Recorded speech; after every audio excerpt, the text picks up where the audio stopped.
Hello, I'm Alison Dwyer and I'm proud to be the Strategic Partnerships Manager for the British Library Business and Intellectual Property Centre.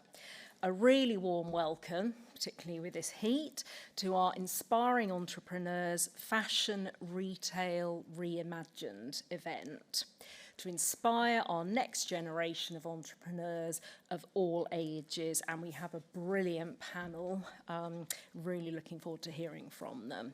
It's another event in our Inspiring Entrepreneurs series. A big shout out to people here in the room, but also from our national network joining us in Greater Manchester, Leeds and Southampton, and also everyone joining us online. The first Business and IP Centre opened here at the Library in London in 2006. With support, it's grown to 21 business and IP centres in libraries across the UK, with 86 BIPC branches, of which 5 are in London. We support people from all walks of life to start up, protect and grow their business by giving access to vital market intelligence and intellectual property resources, training, one-to-one advice, mentoring and events like this. We do it in libraries because they're trusted and they're accessible spaces, so on our high streets. And it's to give people the skills and confidence to set up and run successful businesses. Our recent independent impact survey, Democratising Entrepreneurs 2.0, shows that you're much more likely to be successful if you use our services. Of business created in 2021, 96% of existing businesses were still running, which is compared to an average of 50%. We're also really proud that we're reaching parts of the community that other business support programs don't reach and that are underrepresented in business. So our study showed that 72% of our users are women, 26% are from an ethnic minority background, and 10% are disabled. We couldn't have done this on our own, so thank you to our many partners for supporting our work so we can provide all of this free or very low cost. So finally, find out more about our support and events. We've got some flyers outside. Sign up to our newsletter at bipc/UK.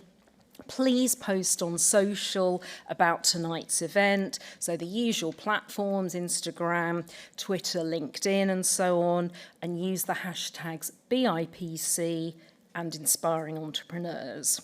I'm now delighted to hand over to my colleague, Jacqueline Brown, who is our Business Support Programming Manager. Thank you.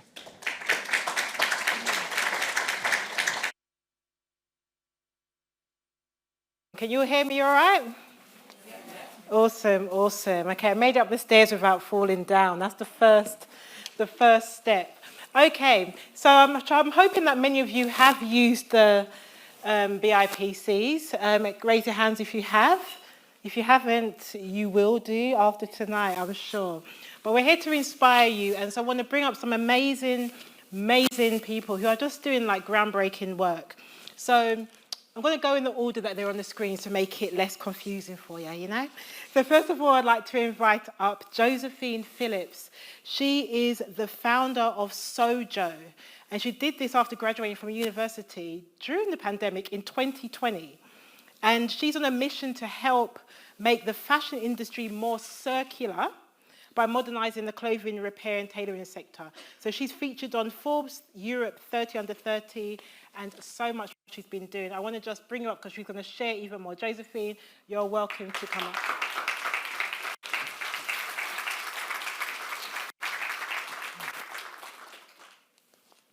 Next up, Maruta. She's here actually on behalf of the CEO, Ashita. She is the senior community and brand manager at a company called Buy rotation. And what she has done, the company they grew by rotation community to over 500,000 what they call rotators. They established a very clear brand identity and become like a household name in the UK and now the US. So they're dubbed as the Airbnb of designer fashion, and top lenders in the community make over 3,000 a month. So if you haven't been on there, go on to By Rotation. But come up here and Marita, and take a seat on the panel.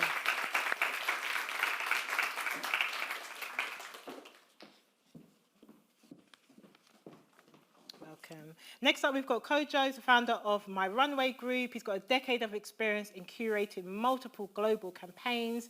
He's focused on empowering over 20,000 emerging creative talent, creating commercial visibility to over 2,500 Black-led businesses. And he had the first Black concept store in the West End in Carnaby Street, Covent Garden, and later Somerset House. So, he's done so much. We're going to talk about all that he's done. So, Kojo, please come up on the panel and take your seat.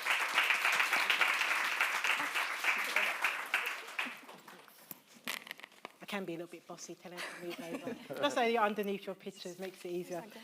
And last but definitely not least is the amazing Winnie, through the founder of LVS Hub. She's a highly experienced entrepreneur. Her track record spans 10 years in startups, venture capital, and e-commerce. Her company, LVS Hub, is a strategy consulting agency. And prior to founding, this company, Winnie worked at TikTok and at Farfetch. So she's going to be bringing her A game today. Come on and join us, Winnie.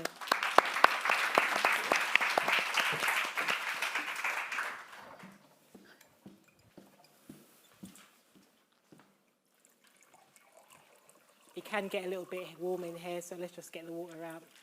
Kojo, I'll let you do that one over there. That's fine. You're welcome.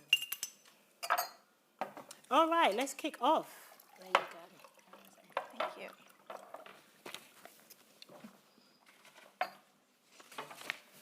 you. Okay, so just a bit of the housekeeping. In the case of a fire, which I'm hoping there isn't, please just make your way directed to the exit, and then one of the team will direct you to where you need to go. There's toilets outside, as you saw, if you need to get there. And if you can keep your phones on silent, would be great. Thank you so much. And again, the hashtag Inspiring Entrepreneurs. Do make sure to put that on your social media. Take pictures if you like, and there are feedback forms that were on your chairs. Please do fill that out so we can find out how you've enjoyed today and what more we can do for you all, okay? So you've heard about the speakers. Now let's dive in and let's talk about their work. And then underneath the title of Fashion Retail Reimagined, I want to kick off with Winnie, actually. And we've spoken about, we're here about fashion retail. And we know that the landscape is really changing. For those who are shopping online, it's really changing. Those who have gone out on the high street, you can see it's really changing, especially in light of lockdown and COVID. Everything is just the new normal, they call it, isn't it? Is it still that? That's what they seem to call it these days. So let's kind of explore some of the latest models that are being used, that are evolving today. Can you share the direction that you're seeing with these models that you've been working with, and how they're exploding in fashion retail? Maybe it's moving the industry from that more traditional high street that we know of to more cutting-edge online platforms. So maybe you can share what you've seen. Yes, absolutely. So from my perspective, I think from what I've seen, the overarching theme around the new face of fashion retail at the moment, or just fashion overall, is sustainability. So obviously, as a society, we're actively being encouraged and having to commit to be more sustainable. And I think the fashion industry is being impacted the most. So when we look at some of the new sectors or industries that have come off the back of this, there's things such as like renting. So obviously, By Rotation is a great example. Upcycling, Sojo, another great example, as well as, so there's renting, upcycling, and pre-loved. So pre-loved is actually a really big category at the moment in terms of secondhand purchasing, secondhand clothes. And this is being accelerated by technology. So we're at a stage now where businesses that are interested in these new spaces of fashion can utilize existing technology, such as apps, to create, pre-loved platforms, to create like upcycling businesses and so on. They can also use more advanced, like we'll definitely see a rise in AR. So, if you go on a website now, such as Zara or even DFS, you can try the sofas like in your house and see how it's going to look and so on. So I think that's definitely one of the new technologies that we'll see being adopted more in fashion, as well as like Web3, which is meant to be the kind of next phase of AR and virtual reality, but no one really knows what that's going to look like just yet.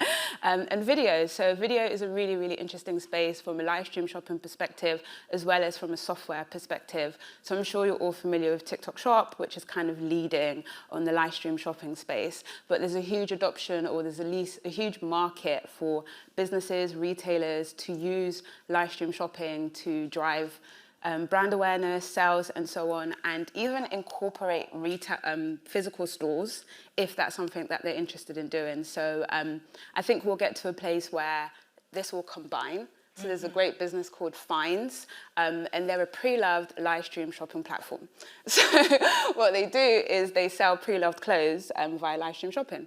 And I think that's naturally how things will kind of phase, but that's just my perspective. It's a great perspective. It's showing us that we're all going to have to kind of rethink what we thought of retail, the way that we shop. Is kind of challenging what we're used to, I guess, but in a positive way. The high street itself has provided many innovative ways to kind of combat things like rising rental costs. I mean, bringing things online is one way of kind of, combating that. Kojo, you can tell us how you've been able to step into another type of retail that Winnie didn't add on there, which is pop-up shops. And, the way that that's been offered as now a very unique shopping experiences. And you've done that in top London locations. So, how, basically, what's your secrets for startups who want to get into more of this kind of pop-up markets or pop-up retail scene? That's fine. I wish I had a secret to share. Clearly don't. But I would say it's more preparation meeting opportunity. For us, when I say us, I mean my Runway Group. We're a community empowerment organization. So over the last 10 years, what we've done is curating initiatives, having activations, building partnerships that kind of gives a lot of opportunities to emerging creatives, and then very recently small businesses that are Black-led. So we had a very unique relationship with Shaftesbury, who pretty much used to be like the landlords of West End, or greater part of West End. So what we used to do is we will identify spaces that haven't been used or they're looking to lay it out. And then we will pitch initiatives like art exhibitions, well-being sessions, and basically a second use of the space until people that had the money would come and literally kick us out. But what's happening is that every time that we'll be running these type of initiatives in these empty units, they will get a lot of PR of it, they'll get a lot of feedback, they'll get a lot of customer appreciations, and they just eventually will now look at asking us whether we had an idea for like this particular unit in this particular location. So it ended up being we pitching ideas to, okay, what can you do in this space that we have in this location or that location? So I remember they give us, usually it's like for a week or a couple of days, but one time they gave us a space for like a whole month. And then it was like one of like the longest programming that we've ever had to do. So I remember splitting that over into like into 4 weeks of different types of curation. So we have like a well-being session for like a week, and then we'll have like an art exhibition for a week. But then the final week, I decided to kind of test out what a marketplace will look like on a high street area for emerging creators or emerging brands. And that was like the very first time anything like that had been done. So they were a bit, skeptical about doing something a bit purely commercial as opposed to more social impact. But then what they failed to understand at that point is that it did have a social impact angle, and then also it's empowering people by giving them visibility in high street areas. So that went really, really well, and that was the year before George Floyd. And everyone can tell you after George Floyd, like everything opened up again in terms of conversations. So we ended up pitching whether we can have a unit that is pretty much like a pop-up, but ideally for a longer period than a month. But we weren't fortunate enough to really have Black History Month as the month that they could find an available slot on Carnaby Street for us. So we were literally meant to just be on Carnaby Street for Black History Month. Our concept was basically having a concept store where different Black businesses that usually wouldn't get a chance to be in places like that, wouldn't get a chance to be in high visibility areas or connective or a multicultural place like London. And then they kind of signed that off for a month.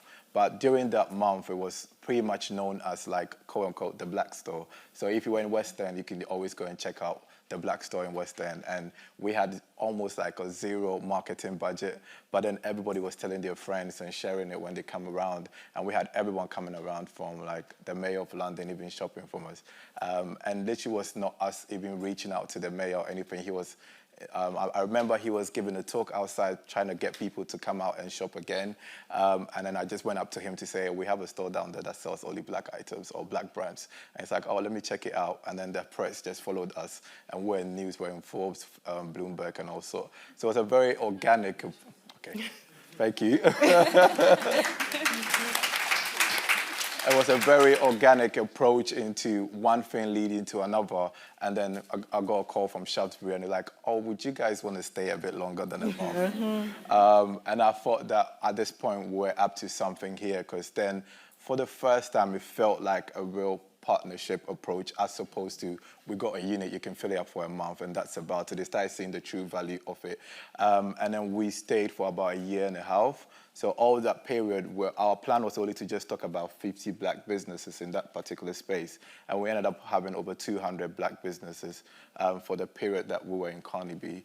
So with us, it's just, like I said, it's been very progressive, but there's been a lot of data and a lot of research and a lot of focus group findings that we've had to do over the period that we've been in even Covent Garden, and now we're in Somerset House. To kind of identify how much these type of opportunities really help with small businesses that usually wouldn't get the chance to be in spaces like that. I love that. So that's the secret, guys. What I do love about it is that there was a focus on, because the shops, the landlords, they do need the spaces filled. They don't want to be, having them empty. But it could have just been that, oh, we just want to just put something in the space and knowing that we can get it probably at a agreed or negotiated rate, because some landlords are desperate. Right. But I think with what you've done is focused on a bigger need and the opportunity and the exposure and the community that you wanted to support. Right. It was driven by that. That's what it seems like. And just organically is proved from the people talking about it to their networks just how effective it is. So for me, that's part of the secret. Oh, thank you. You see? I'll remember that next time. Let's talk about sustainability, because it's taken a very strong place in the world of fashion retail. So Maruta, with working with Ishita, the founder of By Rotation, you've really created, or together you've created a game-changing business. I mean, it really, really is. The numbers say. It kind of brings together like this intersection of high-end fashion and sustainability, and great branding as well. I really do like it. But it's reshaping the marketplace. It's doing that through this kind of consumer-to-consumer shared economy model.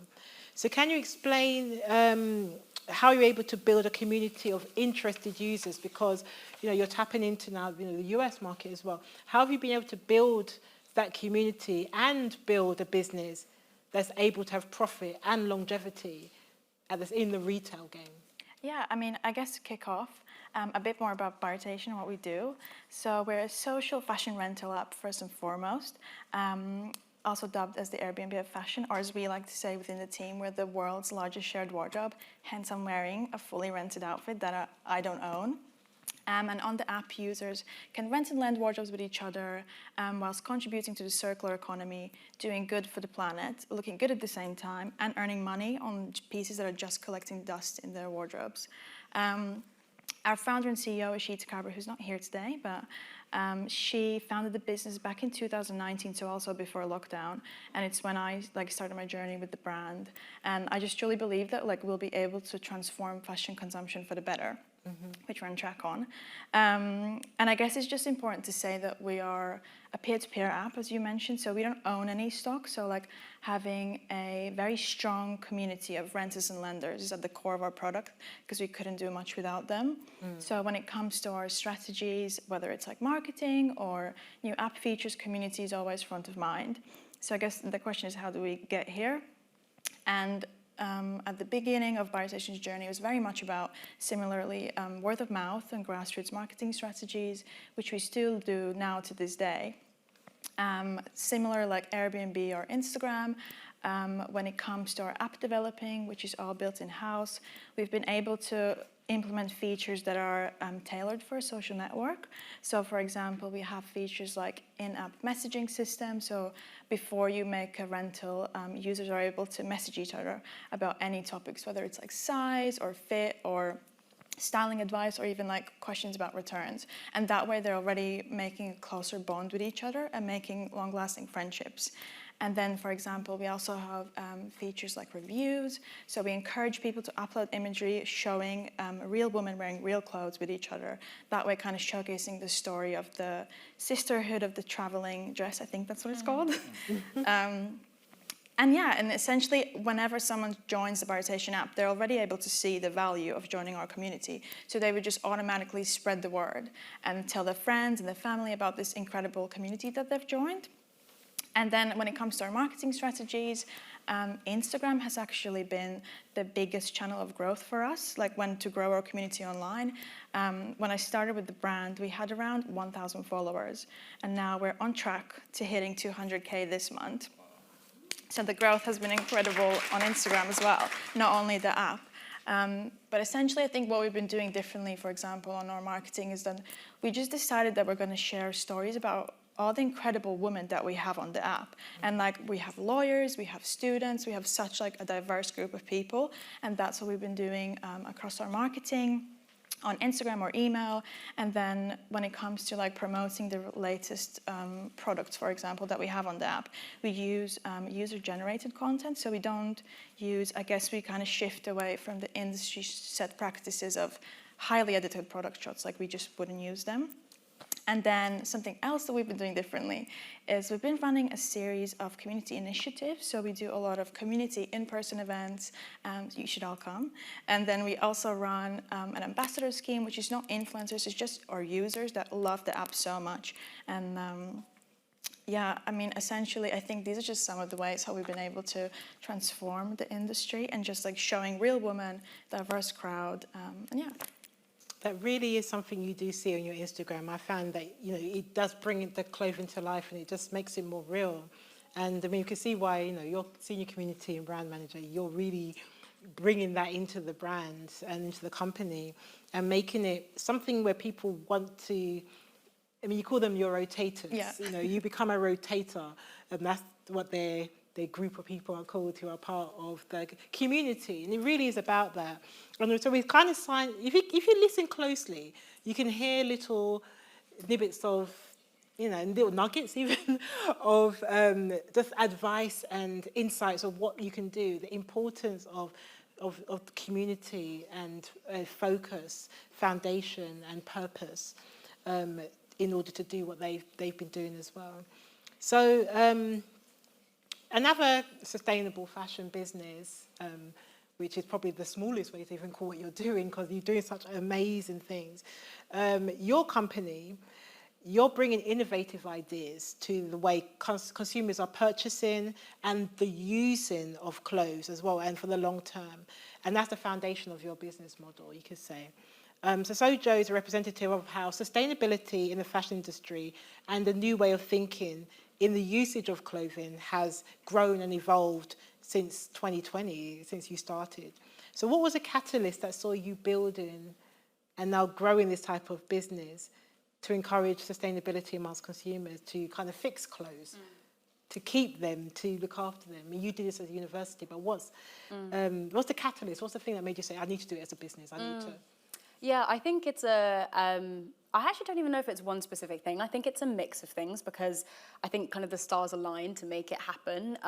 One of them was discovering how harmful the fashion industry is. Like we sort of, each year we create 92 million tons of fashion waste, which is more than the population of Europe, like combined in weight, which is crazy.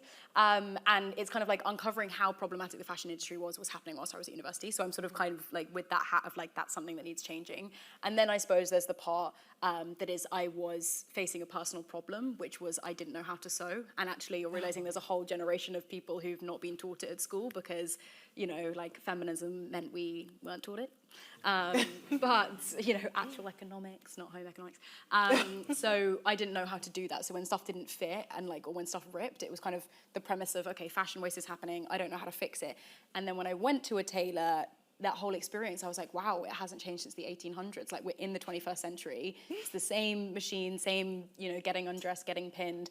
And I think I've been part of a generation that is hyper convenient economy. Like I can get a massage on an app, treat well. Like I can get an Uber, I can get a Deliveroo, I can do whatever I want on an app and I don't necessarily have to leave my home. And, you know, that was the time of like big, like last mile grocery delivery and stuff. And it was just like, wow, this whole experience of going and engaging with clothing in this way is inaccessible to people who are used to technology in a different way. So I just figured that you can combine all these things to think that we're moving in a direction where the market is going to be better, where we're going to care for our clothes, where quality and longevity is important, where it's not about disposability, and how can we help facilitate that? How can we make it accessible for the youth? How can we be pioneers of change in that? And how can we create a company that essentially is bringing an industry into the modern day, because ultimately it can't stay like that forever. Like it's literally paper ticket, like writing down what's being done and stuff, and it's just there's no data behind it. There's no anything. You can't even know what the impact is. So now even with Sojo and us having kind of our in-house tailoring and repair center, it's like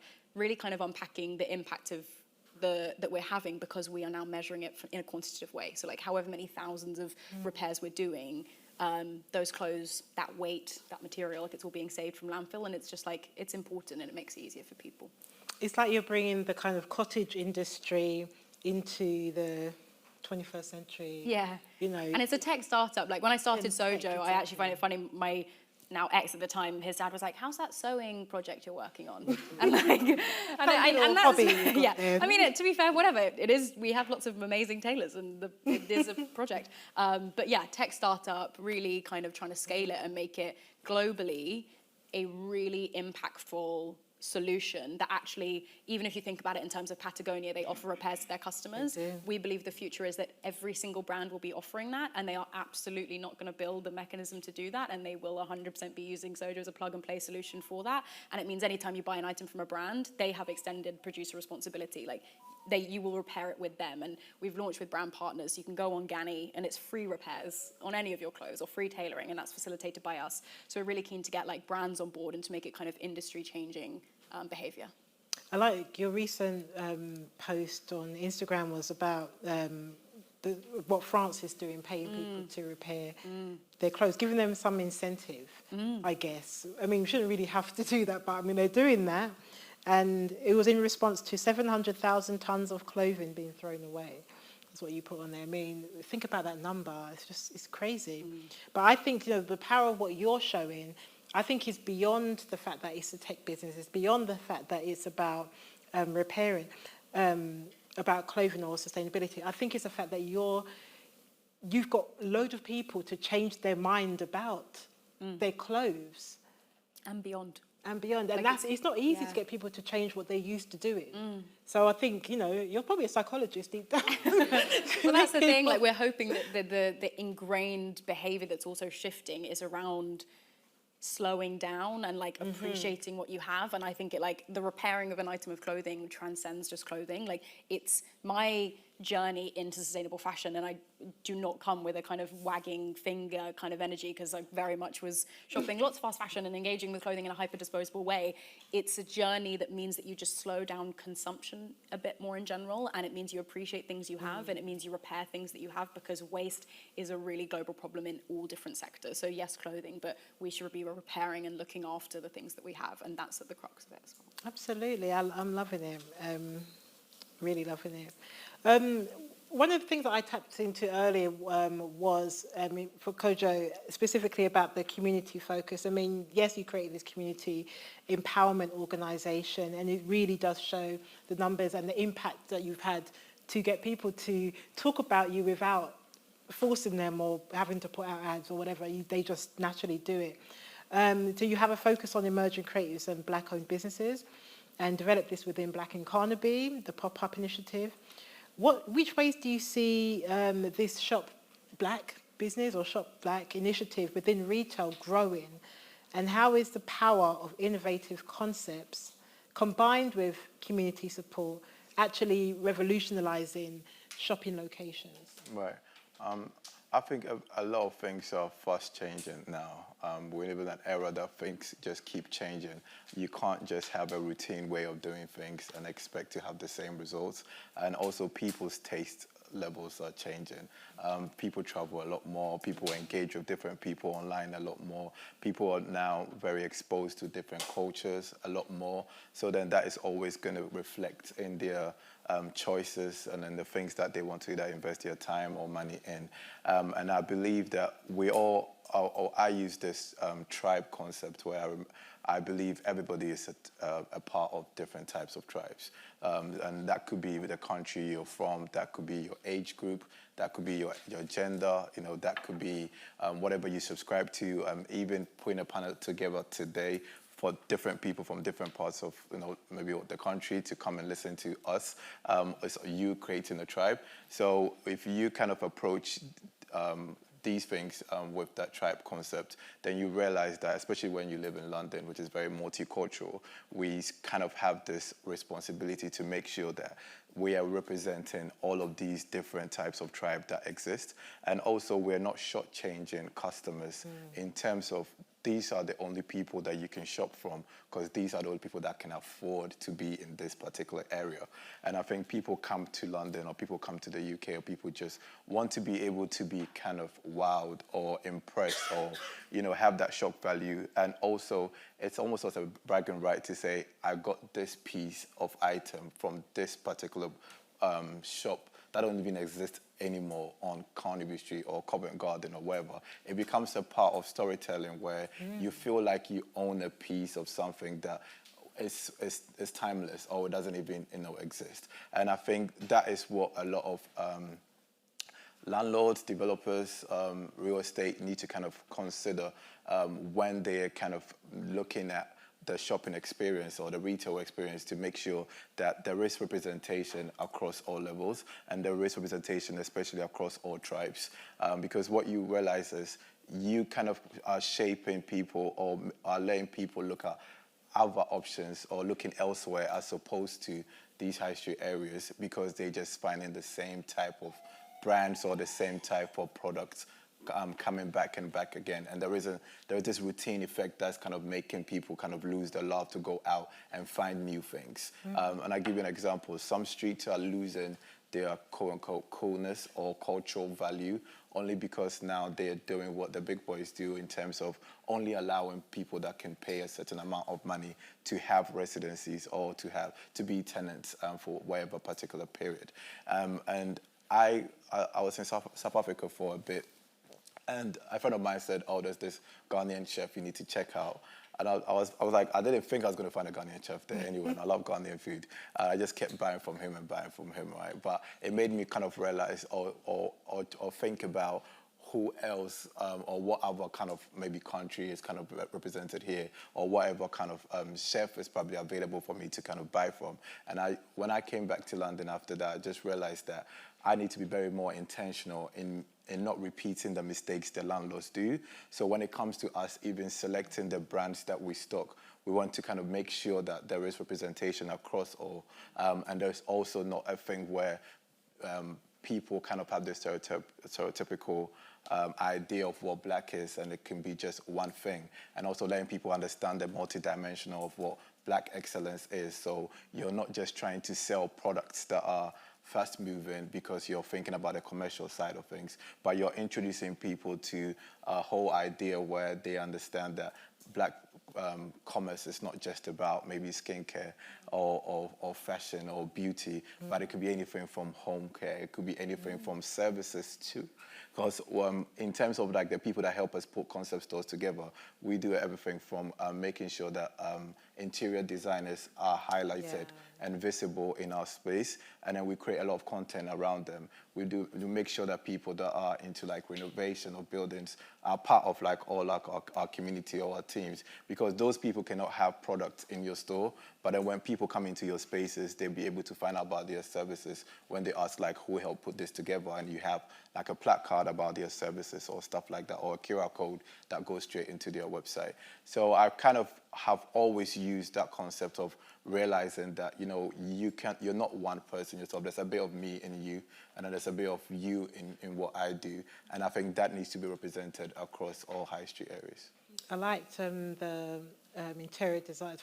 We'll go into your, in a moment about the Somerset House shortly, but the person that you used to do the interiors in that space, and how she saw the vision and she connected, like she was kind of connecting all the dots. It wasn't just about her. Exactly. It was about the people, the community.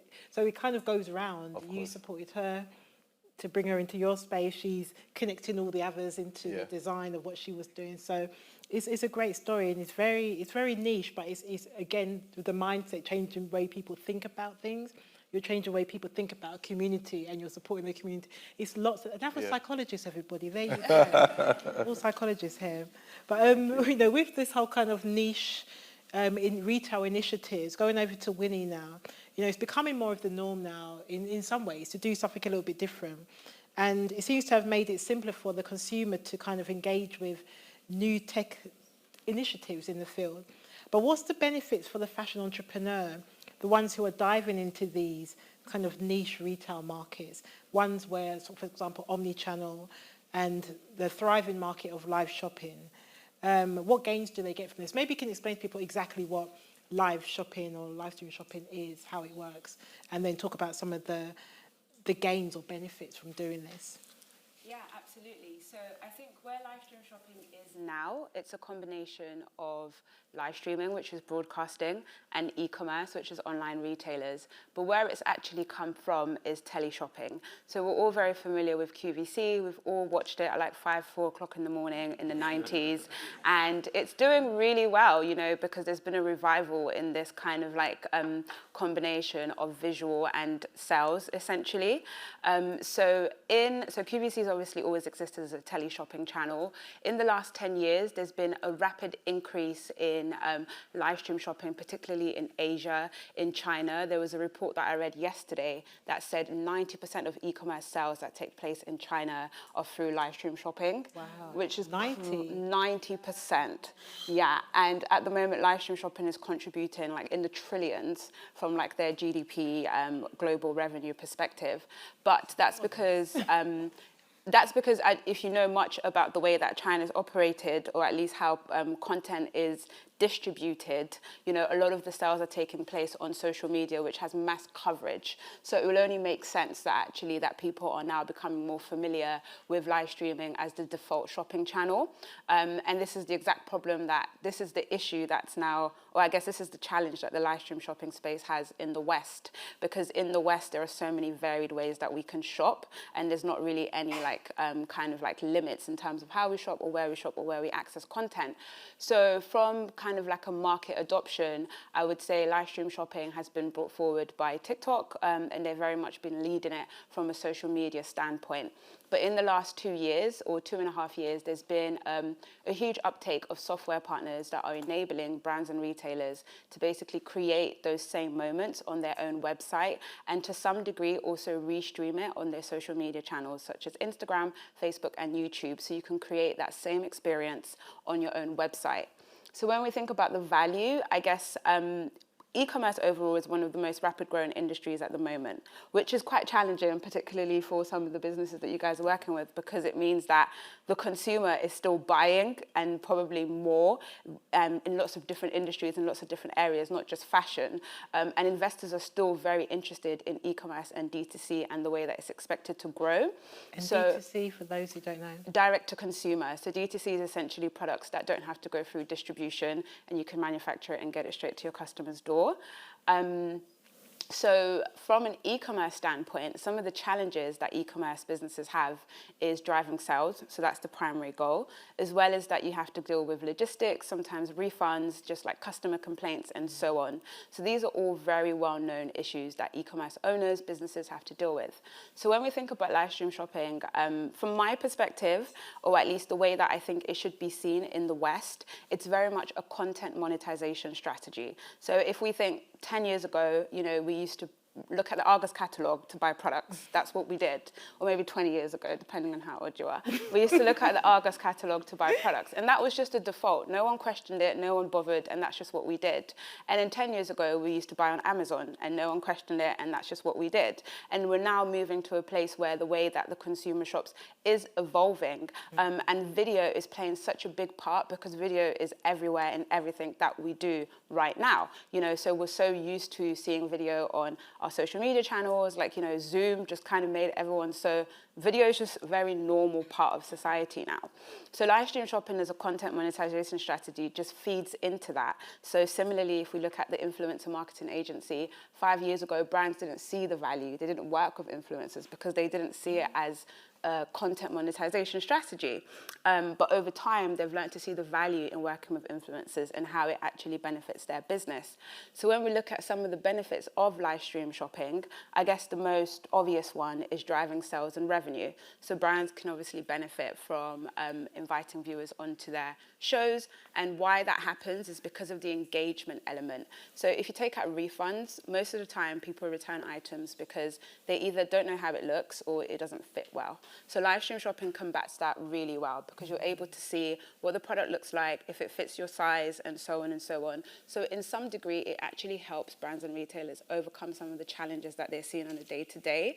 And then there's also product inventory. So I would love to get to a place where brands are perhaps asking customers what they want first before they make it, you know. So using something such as live stream shopping, it means that you can ask, what colorways should we make this in? What sizing does this need to come in? Like, what texture should this come in? So you go from creating like 10, 100,000 garments because you think that's what people want, and then go from actually producing 1,000 garments because that's what people want. And then you can just sell it either custom made, directly through the live stream, through bespoke experiences. So there is a place where it can become more tailored, more dynamic, and definitely complementary to brands, like brand marketing, their strategies, and how they want to utilize video. That's the vision that I have for the West, but it's still really early days.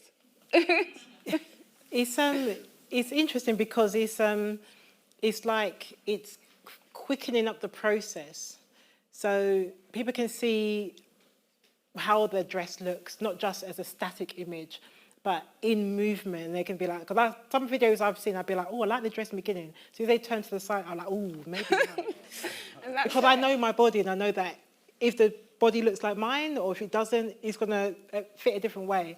So he's helped me to make a decision quicker, and then that will quicken the process for the retailer, because they won't have to go through me sending it back because it doesn't fit. Exactly. So with what you're talking about, with live shopping or live stream shopping, is fastening the process. But then what you guys are talking about, you two ladies are speaking about, is slowing, or especially you, Josephine, is slowing down the process.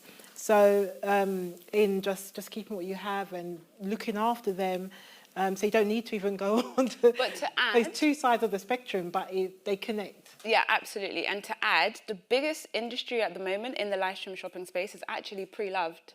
So Oh, you'll you said, find, yeah. so you'll find that luxury promise are actually doing really well. Beyond Retro have done loads of live streams. Pre-Loved Kilo is a big TikTok Shop client. So there's actually, even Farfetch, you know, they acquired a Pre-Loved business where they're actively also doing live streams as well. So in terms of like a format perspective, and Finds, which is the technology company that I mentioned, they've created a Pre-Loved live stream shopping app. So it is very much, it's a content format, you know, so whether people want to, you know, use it for good or bad, it's essentially a content format. Yeah, it's a tool. Okay. Yeah. So, okay, with yourself, Josephine, and Sojo, you know, you've done projects, you know, mentioned Beyond Retro. When you've done things like in Selfridges with their stock market, Ganis, Stingoya. So you've done these kind of collaborative projects as well. So which ways are you seeing sustainable fashion products, in particular circular fashion, within retail becoming more important? And how can maybe some startup businesses here kind of navigate this kind of online retail industry to get started? Yeah, I think the industry at large is aware of how it needs to change. Like with Selfridges, they've set a target that by 2030, 45% of their transactions will be circular. So that's rental, resale, repair, and 45% of transactions, when they do 1 million a day, is a huge amount of circular transactions. Whether it will happen, let's see. But like, that's a massive ambition. Yeah, well, it's a massive, massive ambition. And they are going to try and get there. Obviously, they've put it out publicly. And I think where that is great for opportunity of young, early stage disruptive startups is kind of, as I alluded to earlier, it's really hard to change once you've been going for 5 years, 10 years, 20 years, sometimes 100 years as these like brands. They're very bureaucratic. They're very also a bit archaic and like sometimes paper ticket. Anyway, the point is like them innovating within themselves and within the framework is quite difficult. And so there's a lot of opportunity for startups plugging in to help them on their journey and for them to be like, because even Selfridges, like I have a friend who runs another rental company and they're in Selfridges, and you know, Sojo did a month there and we did over 750 services in that time of just 4 weeks, and people were coming in. We had like an over 20% repeat customer rate in a space of 4 weeks, of people literally coming back within weeks to put more orders in.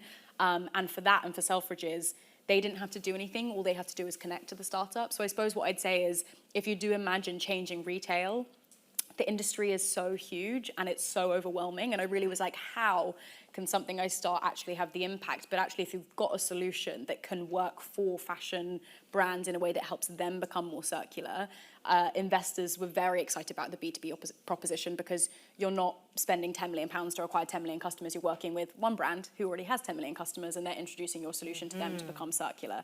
So it's kind of this premise of you actually can take on the industry. If you, for example, if you created a material science solution that meant that it was, you know, X, Y, and Z fabric made out of recycled, you know, whatever, tires or chairs or whatever, and it really worked, you just have to partner with brands who want to use that because they want to have the impact, but they don't want to do all the research, they don't want to do all the kind of manufacturing, they don't want to do all of that. So if you want to make a change, using B2B as a like proposition for yourself means that you can actually have impact on a much larger scale. So I think it's very important to leverage both what you're doing in a like grassroots, downright community way, but also like kind of including the scale of brands that they already have.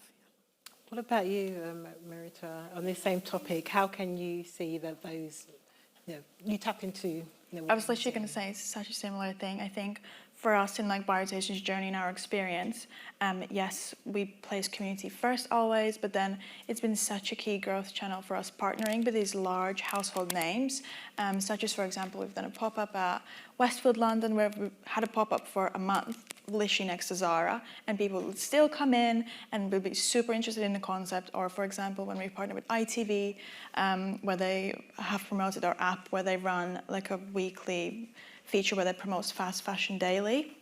And especially, I think, just collaborating with these large household names, we're able to put our brand and our message and what we do in front of this huge mainstream audience is just magical. We've basically been able to break down these barriers, and that way I think the consumer is just ready for it too, and then it's just easy to showcase to them that sustainability isn't exclusive, it can be for everyone. It's just getting in front of that large mainstream audience. It is worth saying that it is all sounding quite rosy, but it is also really difficult to get people to change, habits, and also brands to actually like implement things. Yeah, I just realised I was being so rosy, being like, you can have massive scale with one conversation. But actually, like, it is also quite... Sometimes that happens. Yeah. I think you're both tapping into the lifestyle that is kind of, that you're talking about the lifestyle of, keeping your clothes and just loving it and just enjoying what you already have. And you're tapping into, you can, have these beautiful pieces that maybe you wouldn't be able to purchase in full, but you can still have them, wear them for that event, and then somebody else can also enjoy it as well. So it's kind of two kind of lifestyles, but within the same focus of kind of circular or rotating. And also sometimes people ask, like, what is the future of fashion? But I feel like it's just so many different things. Like there's no contention here. Even when you were saying live shopping is a contention with what Sojo is doing, and it's actually just like, it is a future of a different way of shopping in many different ways, whether that is thrifting or live shopping or renting or resale or repair or whatever that looks like. It's a future that is different, hopefully a bit slower, hopefully one that is less kind of disposable, but recycling will fit into that as well. The stuff you throw away will be made into new. So it's not one thing and it's not in competition. It's very much like we're just looking for change. I think with Black in Carnaby, the way that that initiative has integrated with some of the bigger players like Sephora, the UK's largest beauty marketplace, as well as the recent Somerset House residency, over 200 brands you said they were selling there. Can you share some insights to how you're able to do this in regards to the collaborations? Because also, Josephine spoke about some collaborations that you've had successfully, like Selfridges example. Maybe speak about how you were able to do a collaboration with an unusual retailer. Right. Well, they're not a retailer, are they, for Somerset House? But yeah.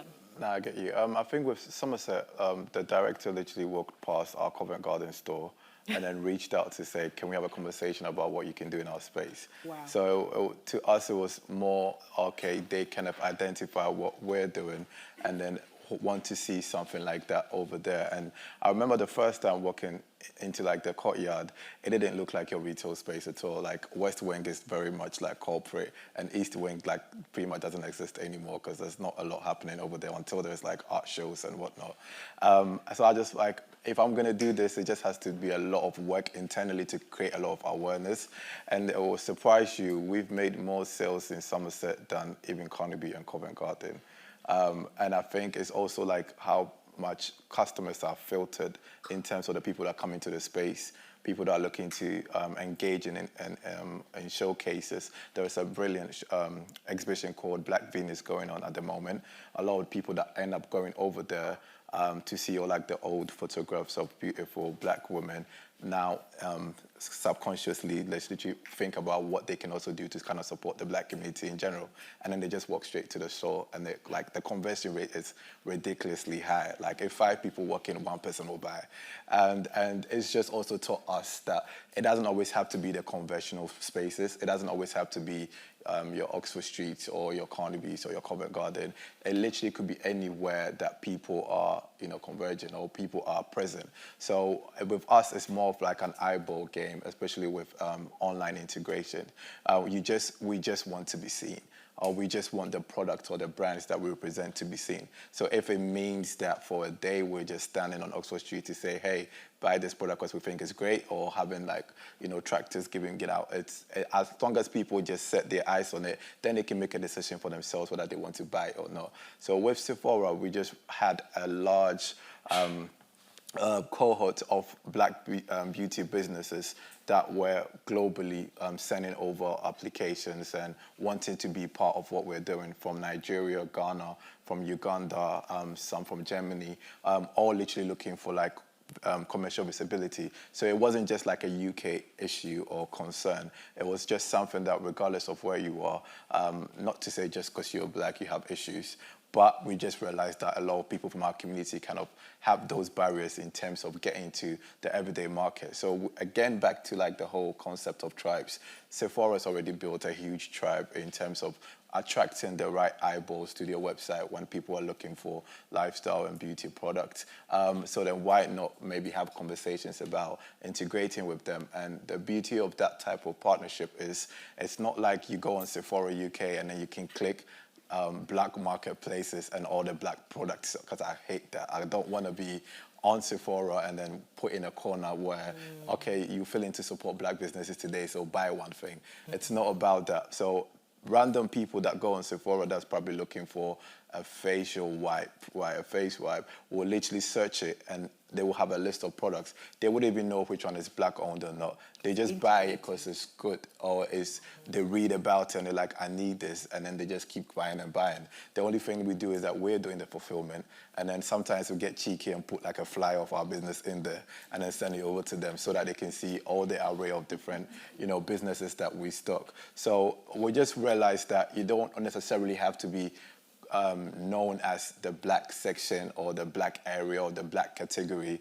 People just want to connect with new items or new brands. And then for a brand that's basically based in Ghana that had dreams of potentially one day being on Sephora, we've kind of made it possible for some of these brands that are in West Africa and in East Africa and even in Southern Africa are able to kind of have their products being shopped from people worldwide, all because of integrations like that.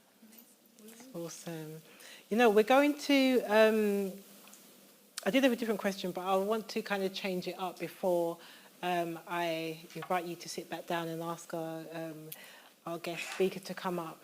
But I wanted to ask you, give us one word, now it's a tough one, one word in relation to your business that's a lesson or that's been key for you.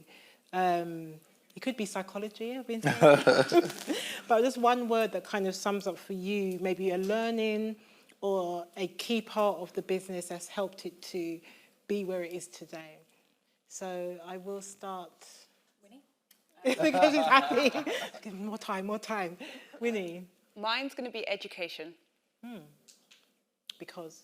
Because I feel like my task is to educate UK brands and retailers on the benefits of live stream shopping. And through that, I'll obviously be able to get the clients and do the work that I need to do in order to help them get out. Interesting. Education. Kojo? Mine would be family, just because I believe we're all one big family. And also sometimes you realize you have cousins that you didn't know you do. It's the same. You sometimes realize, I didn't know I needed this woven, fan in my house or during summertime. But you find it and you love it and it becomes a part of you. So I think one key thing that I'll probably want to kind of speak about again is family. Family, I love that one. I think, you might guess it, for Baritation's community, just because we learn from them, they're our rotators and we wouldn't be anywhere without them. Beautiful. Did they take any of your word? No, I actually didn't. I was going to say endurance. Oh, wow, okay. Yeah. You went in. Only because it's a marathon, not a sprint, and like changing an industry is very difficult, and you gotta stick with it and be very determined. Yeah. So there's a secret for you so far. Get educated or educate. Make sure you look after your family or build a family. It's about the community. Let's kind of together about the community and endure. All right, so what we're going to do, we'll bring these beautiful people back. We're going to ask them to take their seats so we can bring up the guest speaker, and then at the end we'll have the Q&A. So if I can just give them a round of applause as they take their seats. Just take their seats.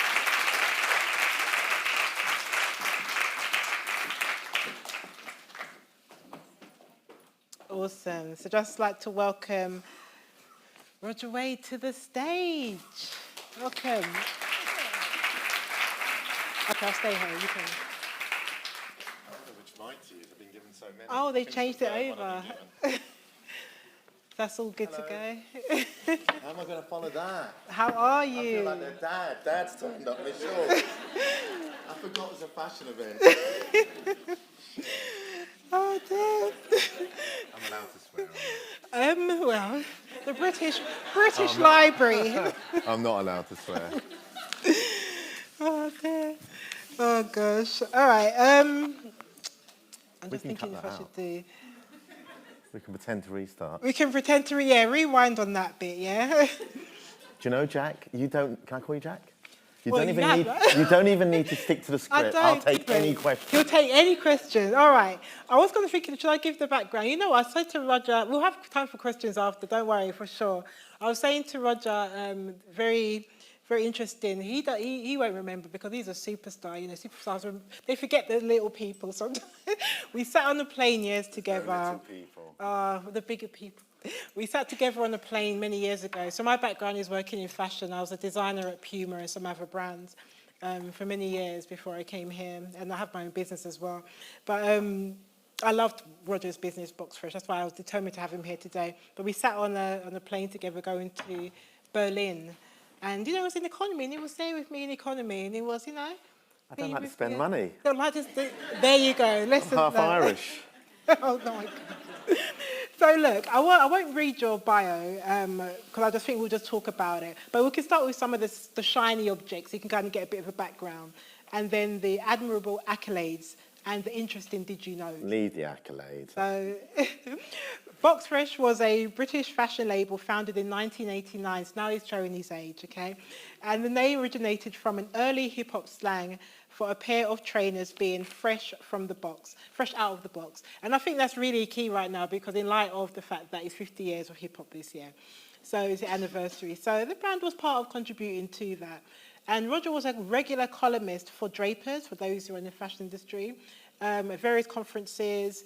He was also an associate lecturer at LCF, as those in the know call it, London College of Fashion, member of the Cool Brands Council. I mean, come on now. Featured on things like CNBC's Pop-Up Startup, BBC. He even won awards for Restaurant Marketer and Innovator Awards. I mean, that's really... They give that to anyone. They give it to anybody. That was twice. And then the Retail Week Awards as well, twice. Oh, he's got a lot of awards. But I would like to take us on the journey through his amazing history, some of the moves, industry shake-ups, lessons you learned, and just how you see the industry changing.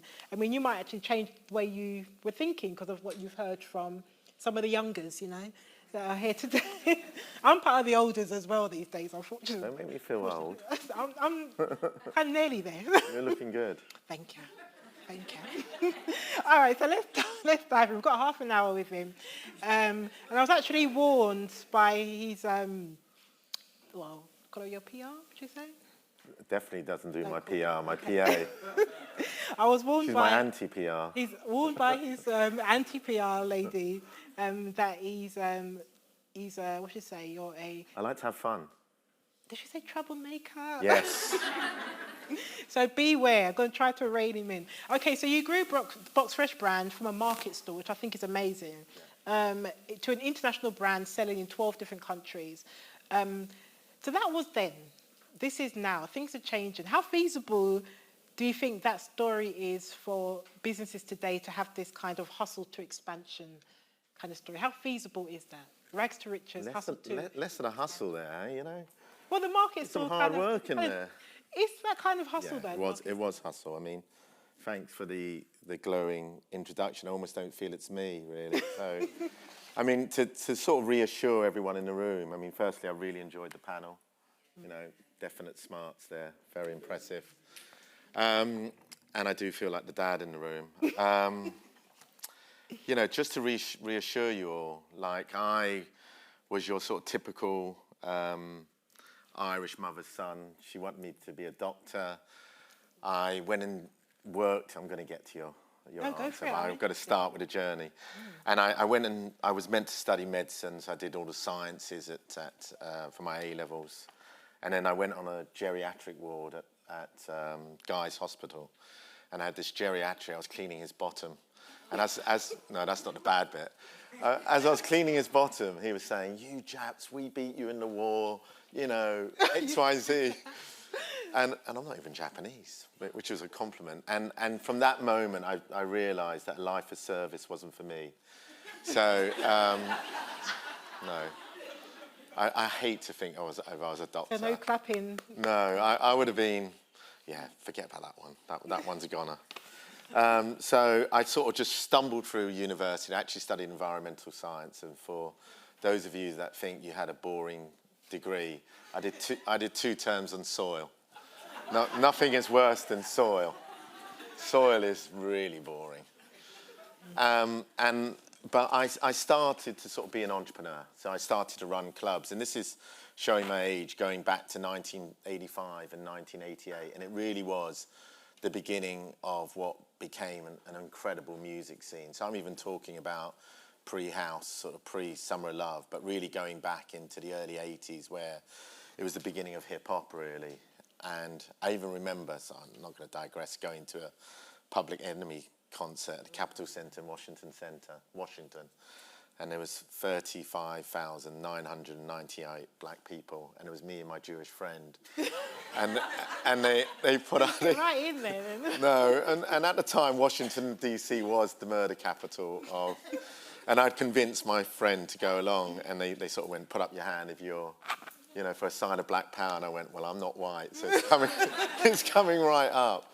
So it really was the beginning of a cultural revolution. And then after university, I sort of stumbled out 3 jobs. I got a sack in the first 3 in advertising. Bang, bang, bang. After 3 months probation, literally, the minute they could get rid of me, they got rid of me. My gosh. Does it get better? It does get better. I'm sort of trying to build from a really low base here. I think I'm achieving it. And so at my last job, for some reason, I was in New York, and because they never really teamed me up with a partner, so I was my mates were really getting into this whole scene that was going on. It was actually the beginning of the Summer of Love, sort of fueled by ecstasy, and everything was great back then. And it was a really good scene. And they wanted the gear to go along with it. So I used to go in my lunchtime down to the sort of Midtown Manhattan, and I used to buy like collegiate sportswear and send it back, like the baseball caps, the baseball gear, and I'd send it back to my mates. And then when I got sacked, obviously, which was going to happen, I sort of went back and I had nothing to do. But my mate was a market trader. So he said, come on, get me more of this stuff and we'll start selling it in the market. So we started out in a market store in Greenwich Market and then eventually Camden Market. And then I bumped into 2 designers who were incredibly talented, Sue Parker and Olaf Denny. No, I got that the wrong way. Sue Denny and Olaf Parker. They'll kill me because it's on record. And they later on went on to form a brand called Burrow. But they really started the Box Fresh brand because we had all the T-shirts and they had all the designs, and we teamed up with them. And we started what was one of Britain's first streetwear brands. Streetwear really didn't exist in 1989. And I mean, to put things into context, there was ourselves, like brands like Duffer St. George and brands like Mau Mau, which you maybe not heard of. And along the way, when we first started, there was only a handful of people to sell to. There was like Kensington Market, Affleck's Palace, XYZ. And, we brought in things like Carhartt into the UK, which has become enormous, but we were so naive. We were like, this brown duck stuff, it's over. We're going to move on. So, here we are 20 odd years later, and I think it's turned over more than a couple of billion in that time. But, I remember selling to people like James Jebbia, who had a little tiny store called Union. Does anyone know who James Jebbia is? Come on, you got to know your streetwear. Who knows the streetwear? Tell me who James Jebbia is. Supreme. Who said Supreme? Check out the Brainman then. Yeah. James started Supreme, and I remember selling to him when he only had a 100-square-foot store and literally nothing, but he had great taste. And so that's how far back it was, really. And I grew that business up over a really hard 15-year period, and through some real ups and downs. And eventually I sold that business to Pentland Brands, which, for those of you who don't know, own Reebok, and now are the major shareholder of JD Sports and founding shareholders in Ocado, own a few oil tankers and lots of Israel, so as you do. And then I set up my own brand consultancy and advised lots of brands about buying and selling brands. And I used to work with people like Universal Music and Superdry. And then I realised that there was lots of guys like me who had quite a big ego and didn't really want to listen to consultants. So I didn't enjoy that. And I just had an idea in the middle of the night, largely inspired by what Steve Jobs would say, connecting up the dots of your life. So I built a container store for Box Fresh box fresh, container store, made sense. And my friend ran a retail development in America called The Lab. And I thought, well, he's not the most smartest guy in the world. If he can run a retail development, I can. And There you go. it was as simple as that. And I just had this one simple idea. And it was an idea, I'm beginning to ramble here, but an idea that always stayed with me, which was be special to the customer. So when everyone else was predicting the death of the high street, I always felt that people needed to feel special. And I never forgot that. And it comes back to Maslow's hierarchy of human needs, the need for one person to feel more special. Why are you dressed like that today, you know? Why am I dressed like this today? Not so special. But so when everyone was saying, oh, the high street's dead, I never believed in that. I really believed that, you know, people wanted to shop in independent brands because they wanted to feel different. And I'm still as passionate about that as I've ever been. And then I went on an incredible journey starting Box Park, which started off as a home for independent streetwear and sports fashion brands. And then I really tried hard for 5 years to make that work, and it didn't really work. And then I let for once in my life, I didn't really follow my ego. I just started to really follow the path of least resistance. And the path of least resistance was not street wear, but street food. I went into street food, and then by accident, I sort of got involved with the events and entertainment industry, and it was like full circle, connecting up the dots of my life all the way back to running clubs at university. And then we went on this incredible expansion. We're like maybe one of the fastest growing companies in Britain, 3 years in a trot. And eventually I had the opportunity to sell, and I sold to my majority share to Lloyds Development Capital. And I had what was described as a liquidity event at London Business School, which in South London, I made a shitload of money. So that is a journey like this. But I don't like to spend it. Wow. And now I run, sorry to finish the story, because it's really relevant to these guys, because I was really making a lot of notes, which is, you know, I stepped down as CEO last May, and I took about 6 months off. I was meant to go to London Business School, and I didn't really last that long, 1 week. And at least I didn't get sacked. Yeah. And I took a few classes in private equity, and I just realised that, you know, what I really enjoyed, now I had this financial security, sort of joking apart, that's what the money really gave, financial security for myself and my family, was I really wanted to give back to entrepreneurs. And that's why today I'm really happy to share my journey with you and hopefully try and inspire you that you don't need to be that bright to do well. But I also want to give back to society, and I think there was once an oath, that was the Ephebic oath that was sworn by the ancient Greeks, which was, I want to leave this city, or translated, they didn't really have cities, I want to leave this city a better place than I found it. And I don't want on my tombstone, here's Roger Wade, he was a complete bastard. Oh. Here's Roger Wade, he was a nice guy and he left this place a better place. So now I've started a VC fund, I'm investing in ESG startups.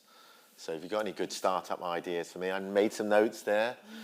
You know, That's a Box Fund. That's Box Fund, and that's what I'm doing now. And you know, I'm trying to prove that you can make money from investing in good things. So we'll see what happens.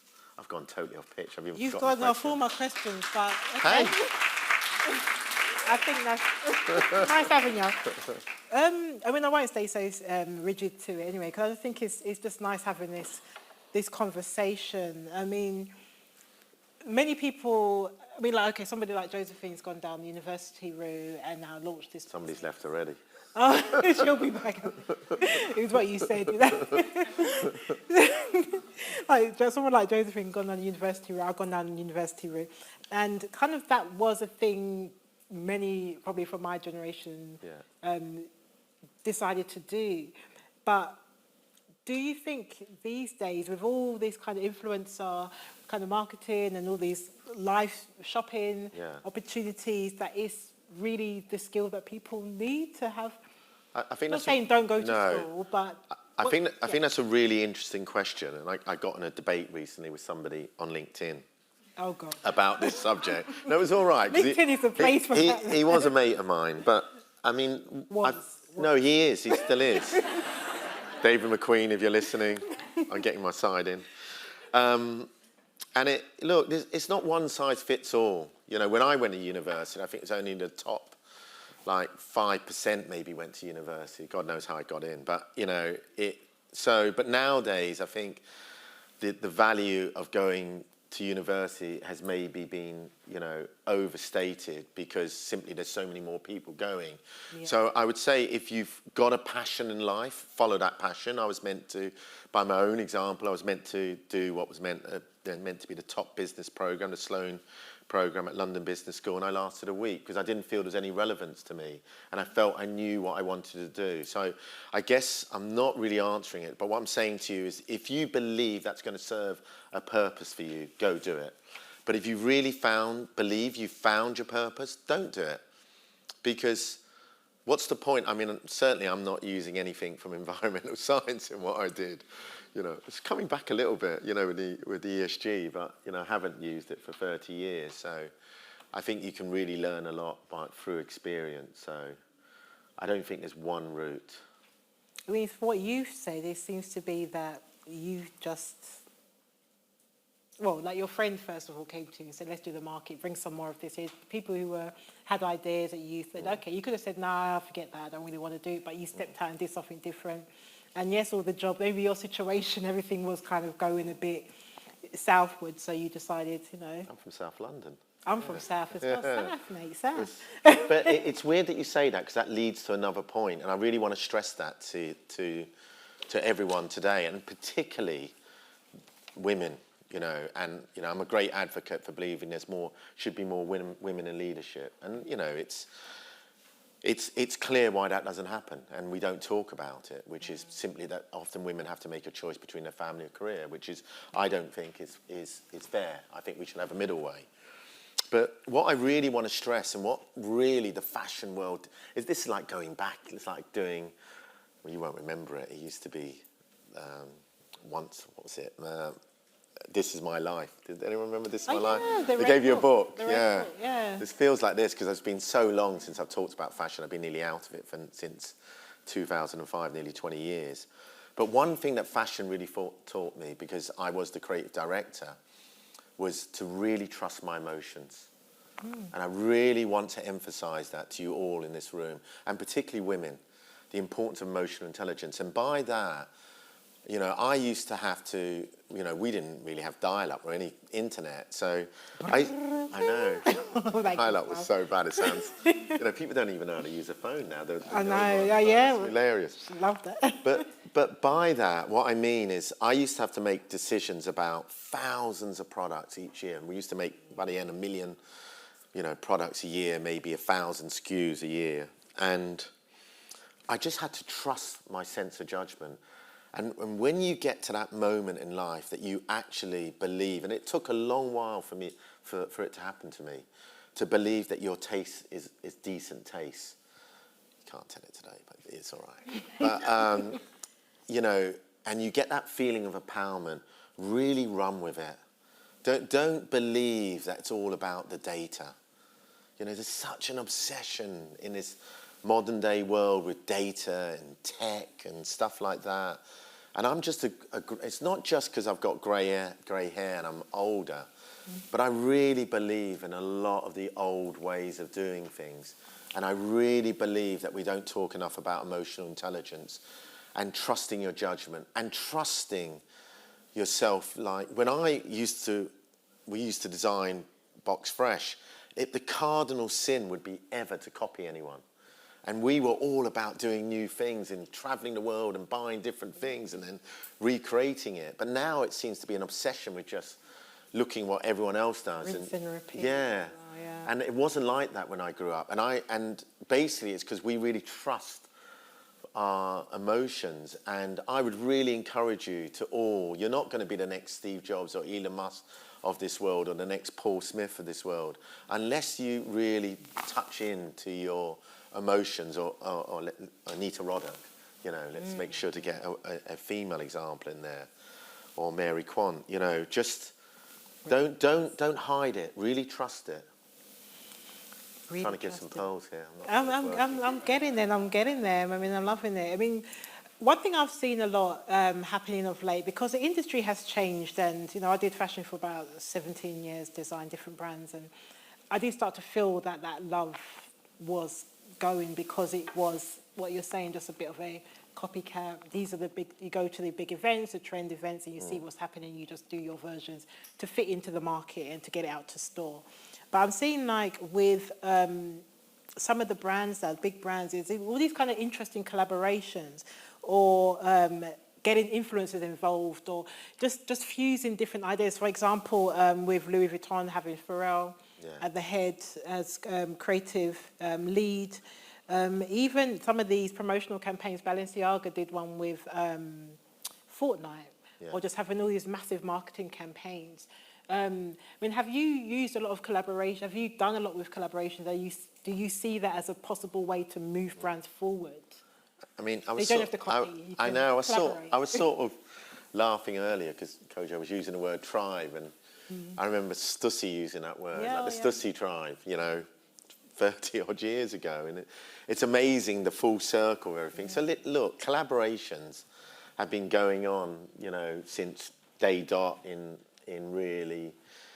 certainly in the streetwear industry. I remember, you know, Adidas back in the day doing really early collaborations on Newburgh Street, you know, and so it's not a new thing. So I think you've got to be really careful, because it's even sometimes with the word pop-up. I mean, we I guess once used to say we create the world's first pop-up mall. We don't really say that anymore, because sometimes the terms get rinsed. I think the most important thing is exclusivity. It's making people feel special. So back in the day when there was collaborations, they were really special. When there was pop-ups, they were really special. It was like limited edition product for a limited edition time, and certainly with collaboration, it was limited edition, you know, product. I remember like Topshop used to do some collaborations with some designer brands back in the 20 odd years ago, and everyone would be queuing around the block.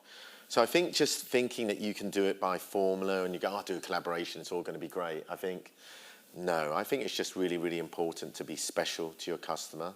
But I want to come back to another juicy little, I'm going to try and segment to get it in there, Go ahead. which is, I want to talk about consumer brands and retail, because I think it's We're quite, thinking the same about yeah, there as well. it's quite important about how we look at consumer brands. And I think we really try to complicate things. And actually, I only think there's 3 things that really matter when it comes to consumer brands. And I would really challenge you guys to think about this. And I think, first of all, it's content. You know, I know that sounds really obvious to you.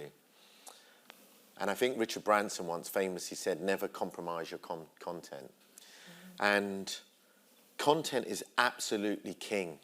And what I really stress to you is, do you believe sometimes that you're compromising your content when you show it online? Do you really believe that you are showing everything? That is the best way to show your content? Or do you believe, maybe like Apple did, or maybe even like Tesla did, that you need the physical store to show content? Because you can't touch and feel that fabric. You can't try on that item. You can't engage with the customer service and talk about that garment, what's special about that garment. So I think we're really getting a bit carried away that, you know, the only way sometimes is online. And I think that you are compromising your content when you go just online. I think it's important that you realize, until a computer can manifest, you know, that pen in front of me and I can touch and feel it and know that it writes really smoothly, you know, I'm not necessarily going to buy it unless it's a convenient product and I don't really love a beautiful pen. So I would really stress to you that don't just follow every trend. And maybe sometimes it's short-termism. And the next thing is, the next most important thing after content is traffic. okay? And traffic is really important, okay? And, you know, we all know the stories of influencers saying X, Y, and Z in the next minute. You know, the Sidemen have launched a drink. It might not taste great. I don't mean that. It probably does. And everyone's queuing out not department stores, out of, you know, Lidl to buy it or whatever, you know. And yes, it might sell out. But just think about the long-term play. Think about the long-term approach. Is it cost-effective traffic? Look at, you know, when Google first started out 10, 20 years ago, when it was all free to advertise and then it wasn't massive amount of websites, then yes, it was really cost-effective, you know, way of generating traffic. But nowadays, it's almost like monopoly. And it costs so much to generate that traffic. Is it the most cost-effective form of traffic? You know, sometimes it'll easily cost you £1 for a click, you know. And so I'm not sure. And I think their end game, and I think Amazon's end game, is destroy all of the competition. And I don't think we're really being long-term about protecting our high streets, protecting our town centres, and realising the important roles they play. And when they dominate, they're going to rinse you. You know, I'll say it out loud. They will rinse you. They really will. And they are rinsing you now. And we're doing nothing to protect our high streets because people like Boris Johnson, I'll say it out loudly, you know, said things like, you know, we can't rescue that. But they don't realise the impact that would create in our communities when we don't have high streets and town centres. What we're going to be, a nation of people sitting there on our iPads and our phones, never talking, and every time we want to have sex, we swipe left or swipe right. You know, not in my case. Don't do that. You know, or a drone is going to deliver my, you know, local Vietnamese. Well, God help us. But really think about that seriously, because I want us to go back to community values, and I want us to be more, you know, and I'm being really serious here, I want us to be more inspired by talentiality. Oh, Google is trying to mess us up. I know you're there. Jeff, I'll take you on, son. And then finally, so I spoke about content, I spoke about traffic, and the final one is conversion, okay? And I'll give you a really interesting fact about conversion. You know, who knows what your average online store, come on, your average online conversion rate is? Who said 2%? 1%. 1 or 2%, okay? Who knows what your average store converts at, physical store? 25 to 40%? Yeah. Wow, that's a great store, but that's not bad. It's actually 1 in 10 of your customers get converted online on average. Depends on the store, obviously. And it's 1 in 100 is the average of online. So look, stores convert customers 10 times better than online. And actually, they can create you really cost-efficient traffic and they can show fantastic content. So maybe we've got the rebirth of the store. Maybe radio didn't kill or video didn't kill the radio star, because that's what they said was going to happen. That we always believe that the new ways are the best ways. Maybe going to a pub and chatting up a girl and actually meeting her, or maybe one of your friends recommending, is a better way. By the way, did you know your generation is having less sex than any other generation in the modern era? Can you believe that? No, it's the 80-20 rule. It's actually 20% of you greedy buggers having 80% of the sex. You know, the other 80% are at home. You know, so technology actually isn't, you know, saving the world. So, you know, I really encourage you. Get you back up in a bit. Listen, technology is great, but in moderation. It's not just one way. There's more than one way of doing it. There really is. You know what, in what you said, which kind of connects with that, is about being special to the customer. Because it is, I mean, when I went to the first Box Park, it just kind of was inviting. It was just the rawness of it. It just made me think, because I like travel. Yeah. It made me think about those experiences when you travel and you go to those markets and you shop in a different way to where you shop in the UK. That's if you're not going to like the big cities, like you're going to New York or Dubai. But if you're going to fresh places, cultured places. You're going to shop differently. And I found when I first went to Box Park, it was just this kind of differentness and just bringing everything together, the interesting new brands or smaller businesses and things that you wouldn't normally see on like the Oxford streets and so forth. And then you go upstairs and you hang out and you have something to eat and, it's just so different. It was an experience, and that's what was special for me. And I tell you, and you know what? Thank you for saying that. But No but. But we're also authentic, okay? And God, I just feel like causing some trouble. So I'm going to cause some trouble, right? So I really hated it when I heard that they gave you a shop, but it had to be in Black History Month. It was like the token gesture of black culture for Black History Month. It really. Do you know what? It got me a bit. I'm half Malaysian, half Irish, so I can say these things, I'm not just... And I definitely didn't vote Brexit. And you Remainers, oh no, you Brexiteers, your time is coming. He's spilling it all. I'm coming to get you. Oh my God. You messed us up, and I'm not letting that happen. But I hate that because I think what happens with a lot of property developers, because look, the reality is that I'm yet to meet. I'm really struggling to say this, but I say this about the other industry. I went into the property industry. I was yet to meet a black CEO of a major property industry. Okay, so. And, ultimately, they all talk a great game. I'm blowing the lid here. God, good, I'll cause a bit of controversy. They love to talk about these buzzwords because they know the councils love it, like regeneration. I'm going to do a bit of regeneration. I'm really, I'm going to really encourage, this area. I'm going to regenerate it. But it's bullshit because what they really want to do is get that land from the council, make sure they get the planning. And what they really want to do is gentrify that because what they're really doing is they're going to raise the prices on that property and they're going to make sure that the people that really the local community are going to be squeezed out of that market because clearly it doesn't make sense to try and give low-cost housing. They say the words, and there is some guys out there that do a good job of actually trying that, but there's a hell of a lot of them. That's just a token gesture. So with Box Park and the guys that supported us, we were never willing to ever compromise our brand values. I came from South London. I always felt uncomfortable when I used to go in the West End. I felt as though I shouldn't be there back in the day in Floral Street. And so we genuinely tried to cater for the communities that we went into. And that's easy in Shoreditch. But let me tell you, it was bloody hard in Croydon and it was really hard in Wembley. But what we didn't do was shy along from that local community. And I had so many comments to me was, and they discussed to me was, oh, Box Park's a bit too black. And I'm like, so? What? And people would say that to me, property developers and property funds. And you know what?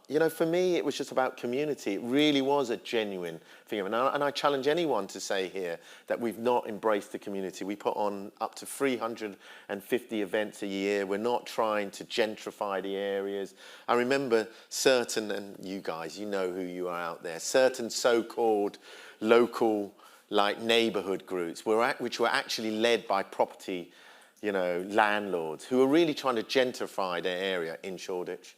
So you know who you are. And they complained about Box Park because it didn't live up to their model of trying to make Redchurch Street the next new Bond Street.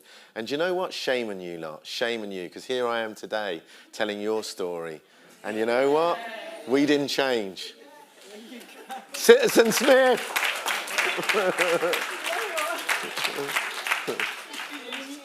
Questions out Yeah. and all, but I think Good. it's good. I think it's been great just listening to your story and the realities, and this is what it's like. You can build something amazing, but you can do it coming from the bottom in essence. I started on a market stall. Yeah. Nothing. The My hustle. mum came back to England with, after separate. That wasn't funny. It's quite a sad story. Oh no! With just, don't laugh at that bit. With just the clothes on my back, after separating from my dad, and, it was really tough. And I owe so much to Britain. And, I've got to say the dreaded B word. And that's what was so upsetting for me because both my parents were immigrants, and my mum was Irish, my dad was Malaysian, and I was born in Lambeth, and I'm probably as British as any white person that you'll see. I love the rugby team, the football team, the cricket team. I play all the sports. I love golf, and I fraternise with them all. And for me, Brexit was a real kick in the teeth, because it really felt was an insult to my parents. It really did. And I'm not going to... And I know for those of you out there that you might find that, you know, also what that felt to you. And I don't think we talk enough about that, how hurtful it was for us to be told that we weren't welcome here, that immigrants weren't welcome here. You know what? Immigrants are welcome at Box Park, and I hope, and definitely welcome in London, and hopefully the rest of the UK, because you've been sold a pack of lies.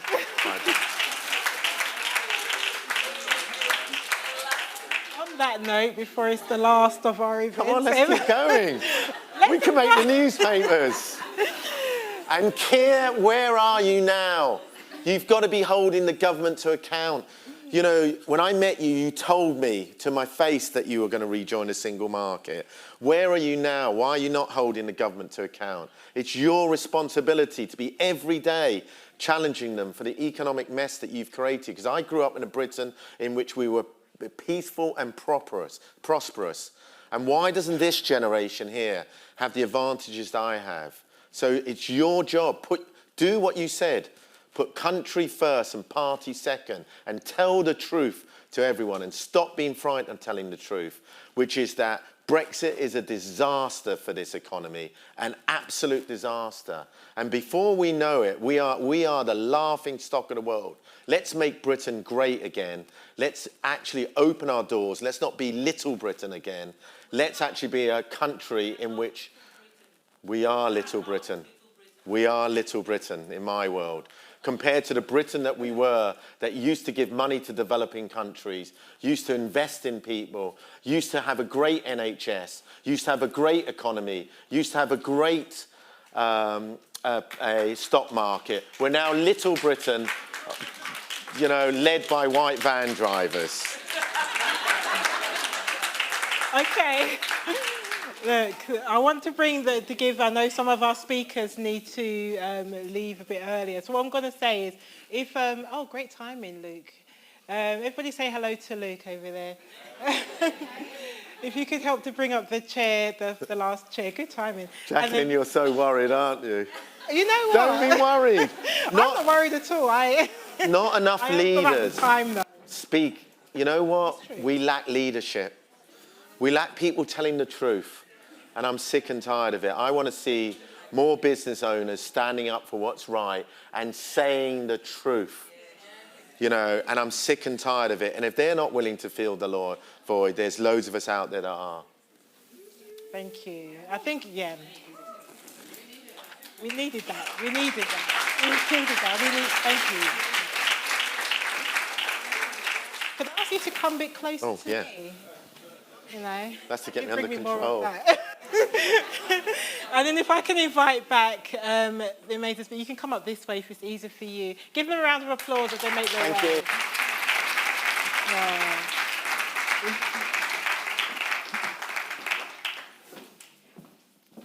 This is a time for you all now. I'm sure some have got questions.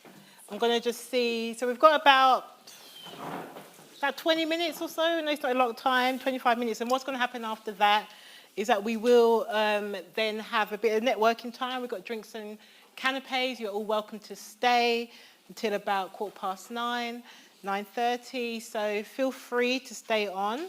I'm going to see, and don't forget to, if you do leave early, please fill out the forms and hand them on the desk downstairs before you leave. I'm just seeing if there's any. Okay, we've only got about 3 questions here, so that's fine. Where's the team with the mics? Have you all got the mics? Awesome. So there's a couple at the back with mics. Okay. What I want you to do, when you ask a question, make it to the point. I don't want double questions. Just make it one question. No, seriously, just for the sake of time, I want to give, there's a lot of hands going up. And I will just dive from one side to the other. But do raise your hand, say your name and the question and who it's to. Okay, so I'm going to start with the lady here, who is raising her hand. So Amy will come down with the mic. Hi, my name's Lisa. My question's for Winnie. When you were speaking about live streaming but shopping, what kind of brands is that good for? Because my perception is it's not high-end brands that are doing that kind of thing. So is there something that is for higher-end brands? Because that is not an idea, like, for me. Yeah, absolutely. So interestingly enough, we are market adoption at the moment is within luxury fashion for live stream shopping. So on one hand, you have pre-loved fashion, luxury pre-loved fashion. And if we look at some of the businesses that are using live stream shopping now, so Farfetch, Net-a-Porter, Shiseido, Chanel, Hugo Boss. So actually a lot of the luxury retailers are using live stream shopping now as a way to mime their private clients. So actually private clients tend to prefer more of an exclusive experience, more of exclusivity in terms of the product availability as well. So they're using that to actually provide a more bespoke experience. So I feel like where there's least market adoption is actually in fast fashion and everyday stuff. So the likes of Gymshark, ASOS, etc. are probably not using it as much. And I think that's, I don't know why, but actually the big uptake at the moment is within luxury, and on the other hand, it's pre-loved and secondhand stuff. So yeah, I hope that helps. No worries. There was actually an interesting question on from those in our national network or online. Thank you for giving those questions as well. Somebody said you talk a lot about London, which is a fair point, and yes, we are in London, but they said you do talk a lot about London. In this innovative world, why is it still the focus to be in London to be innovative? This person is champion East Anglia at the One of a Kind Club, but Feel Good Jewelry is everywhere, and they left London 5 years ago. So why is it London that we focus on to be innovative? Anybody can, it doesn't say a person. On that, not because I'm a Londoner and therefore You are a London's everything.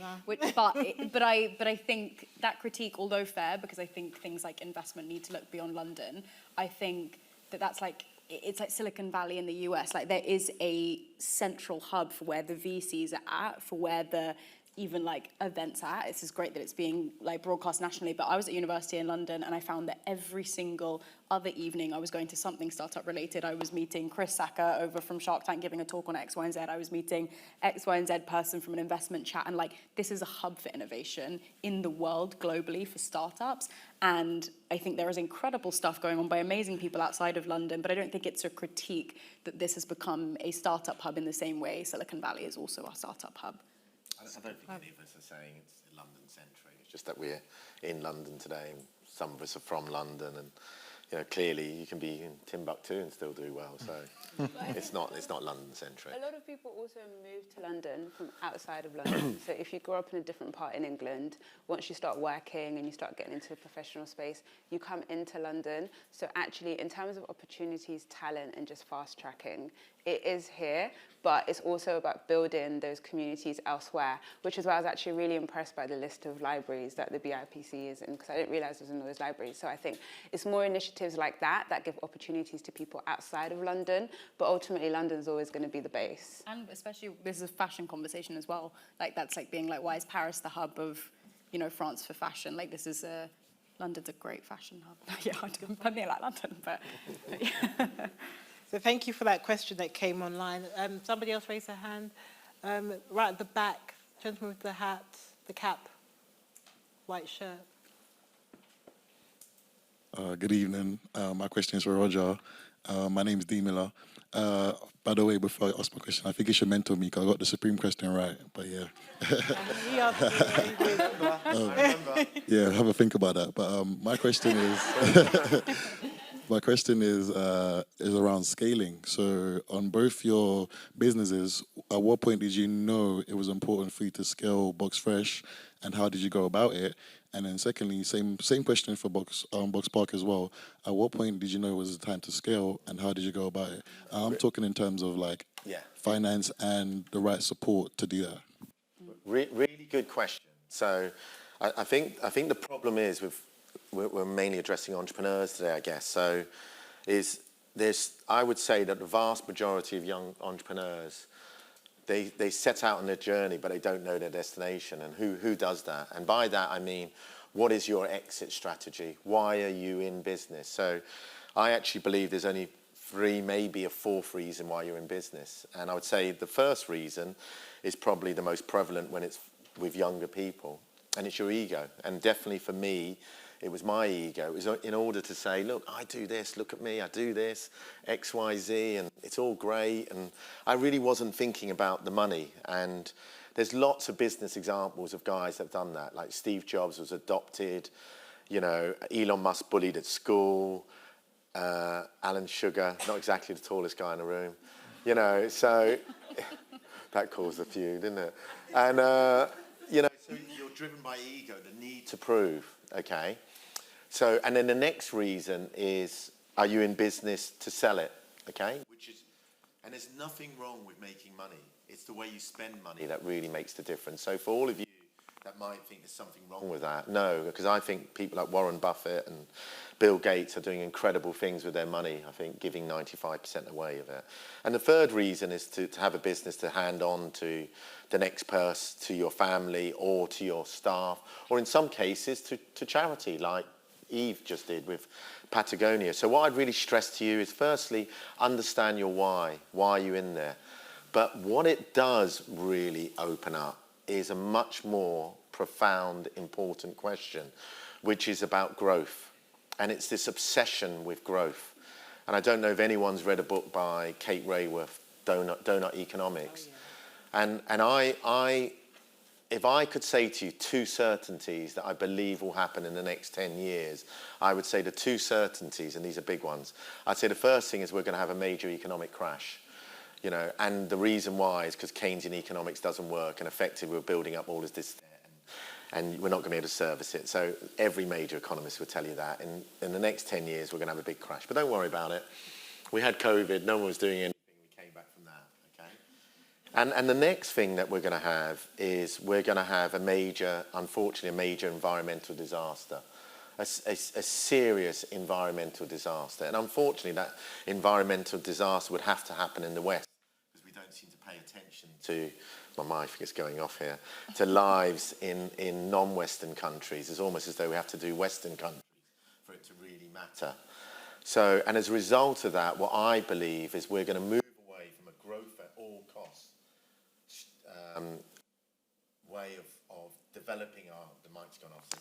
Amy, could you? And much more into talking about thriving economies, which put the environment at the centre of all our decision. So not just growth only. So businesses that are all about sustainability. Businesses that are all about sustainability and the environment, I believe, are going to be the way forward. It's not going to be a growth at all cost strategy. And I really think fundamentally we need to move away from this role model. I hear countless examples of, you know, guys raising X rounds of finance but never really making profitability.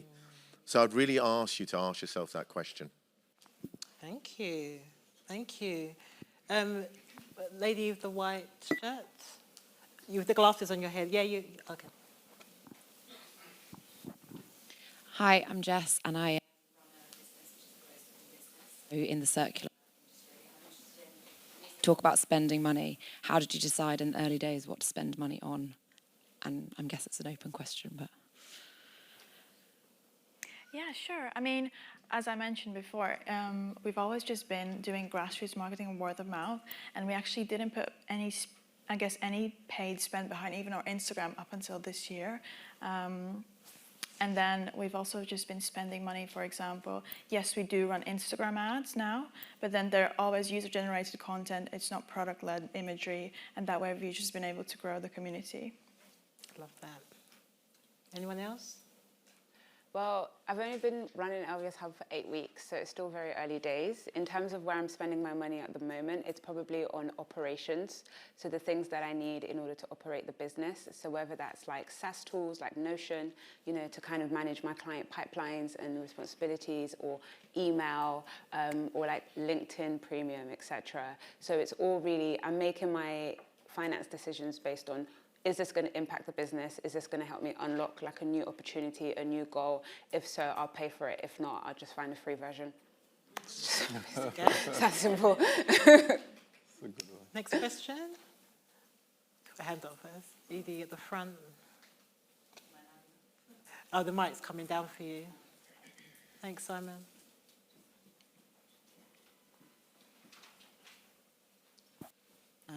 Hello, my name is Linda. I'm a designer and maker. And my question is posed to Josephine and, well, pretty much the whole panel in terms of being a maker.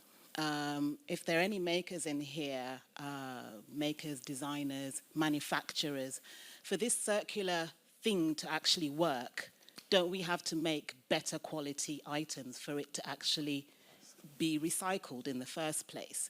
And what's your strategy on that in terms of targeting the actual makers and manufacturers and trying to work on this whole economies of scale situation? Because you can only recycle an item if it's well made, right?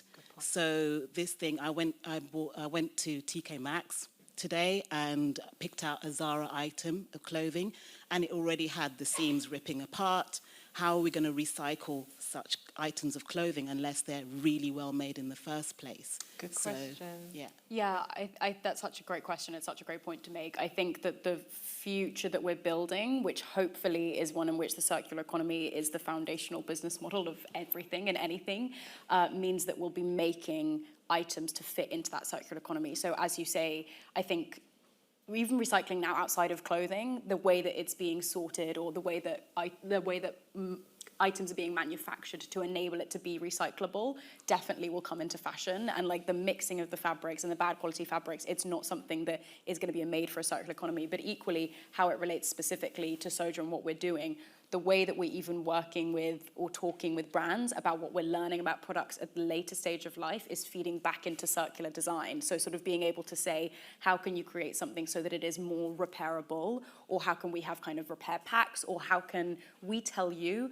that this seam is repeatedly ripping on this pair of trousers really commonly for your customers, and therefore it needs to be made more durable? And so like that feedback loop, ultimately when a brand sells an item to a customer, that's the end of that relationship with that item, and it's like the point of sale has happened and it's over, and it's actually about saying what happens to that garment, how many times is it worn, does it break the first time it's washed, if we get it for repair, what does that mean, because they only released it a month ago and there's meant to be a certain lifespan on items.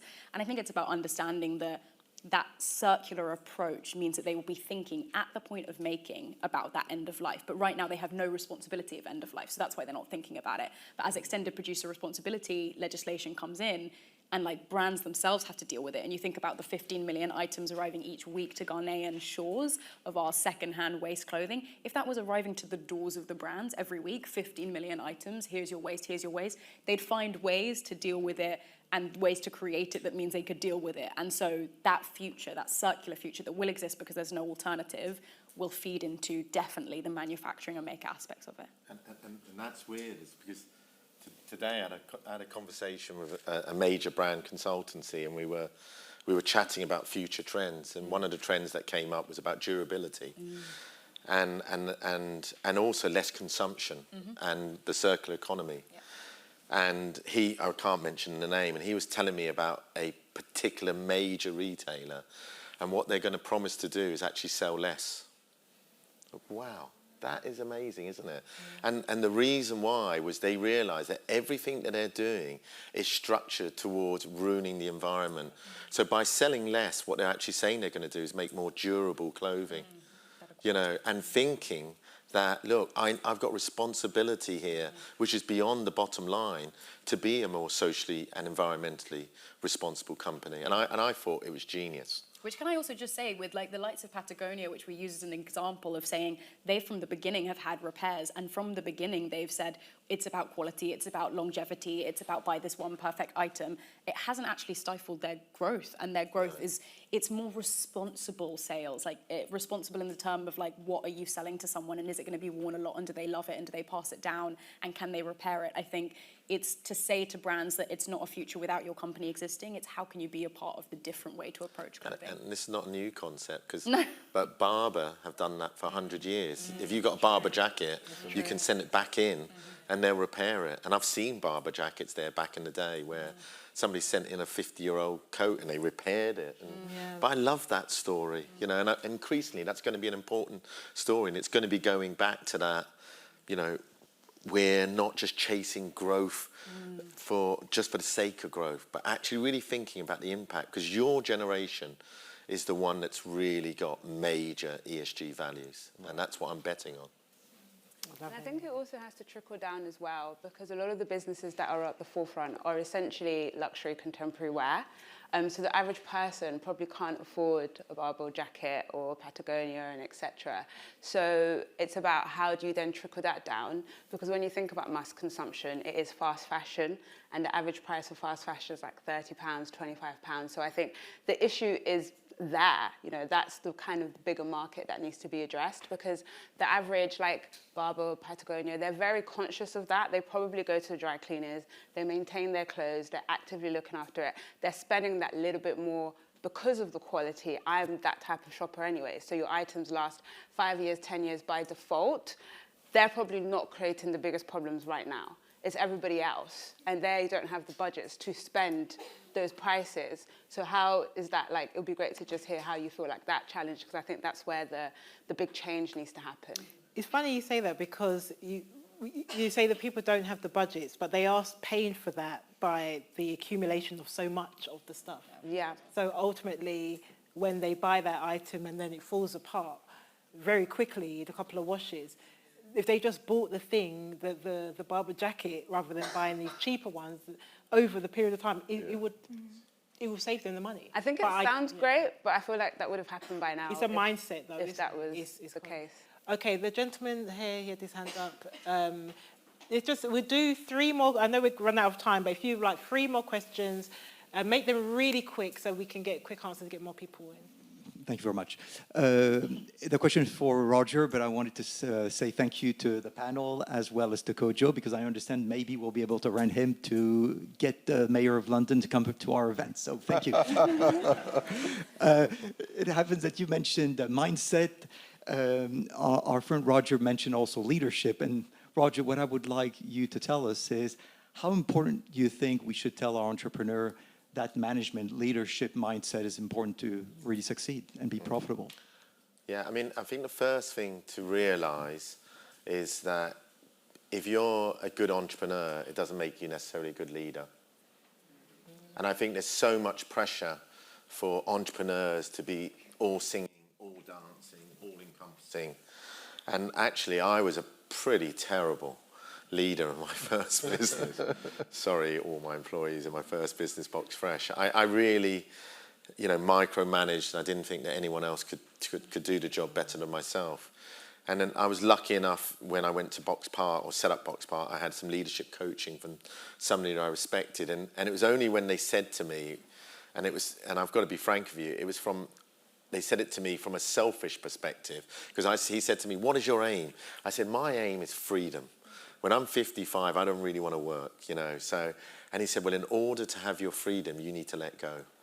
And I went from being a real, you know, micro sort of manager to being like this ridiculous delegator and running things on free answers, yes, no, maybe, and forcing people to ask questions. So what I would really stress to you is don't beat yourself up if you're not a great leader. It's not naturally intuitive for the natural entrepreneur, because an entrepreneur tends to be really impatient, wants to get to A to B as quick as possible, and doesn't want to really bring the people along with him. That's why Steve Jobs and Elon Musk are such, God bless Steve Jobs, I can't say anything, but Elon Musk is such a terrible leader, you know, because he doesn't bring people along with him, you know. And every time I say something controversial, my mic goes. I know what you're doing here. He is a terrible leader, putting beds in the office. It's disgraceful. So don't beat yourself up. You know, it's different skill sets. So if you're not naturally a good leader, surround yourself with people that are good leaders, because it takes a totally different skill set. Yeah. And also, I would really encourage entrepreneurs to get some greys on your board. You know, men or women, but people that have been there, done it, got the T-shirt. Because let me tell you, just takes one mistake and you're out. One mistake. And there's so many things that can go wrong when you run a business. I recently invested in a business. Everyone wanted to invest in it. Techstars were invested in it. You know, I was invited to join the board and everything. And everyone thought it was the next best thing since sliced bread. It went into administration last month. And it's because somebody did not do the due diligence and cross the T's and dot the I's and look at everything. And it was just that one mistake. And I would say, surround yourself with a good mentor or a good NED and, you know, be humble enough to listen. Right. Okay, thank you. Really good answer. Okay, the lady in the pink, and then I have these two here. Hi, my name is Jemima. First of all, thank you to all the people that have spoken. It's been really, really helpful. Maybe speak into the mic a bit more. Oh, can you hear me now? Yeah. Okay. I wanted to ask you, as entrepreneurs and people in different fields of business, how have you kept yourself grounded in your why? I resonate with Roger's point about being old school. I'm not as old as Roger, but I just resonate with the... I resonate with the, I love history and the history of fashion, and I love old school things and things like that. But then how do I sell my sentiment and keep it pure? Like, I guess, Josephine, you have a sentiment about prolonging the longevity of your clothes and things like that, and there's real emotion behind it, like Roger said. But how do I sell that in a world that's full of technology and things like that, but still keep my motives pure? I guess for Marita as well, it's very community based, but everything. Sorry, I'm going to just quicken your question so we can get cool. to it. Okay. So just one person. That's fine.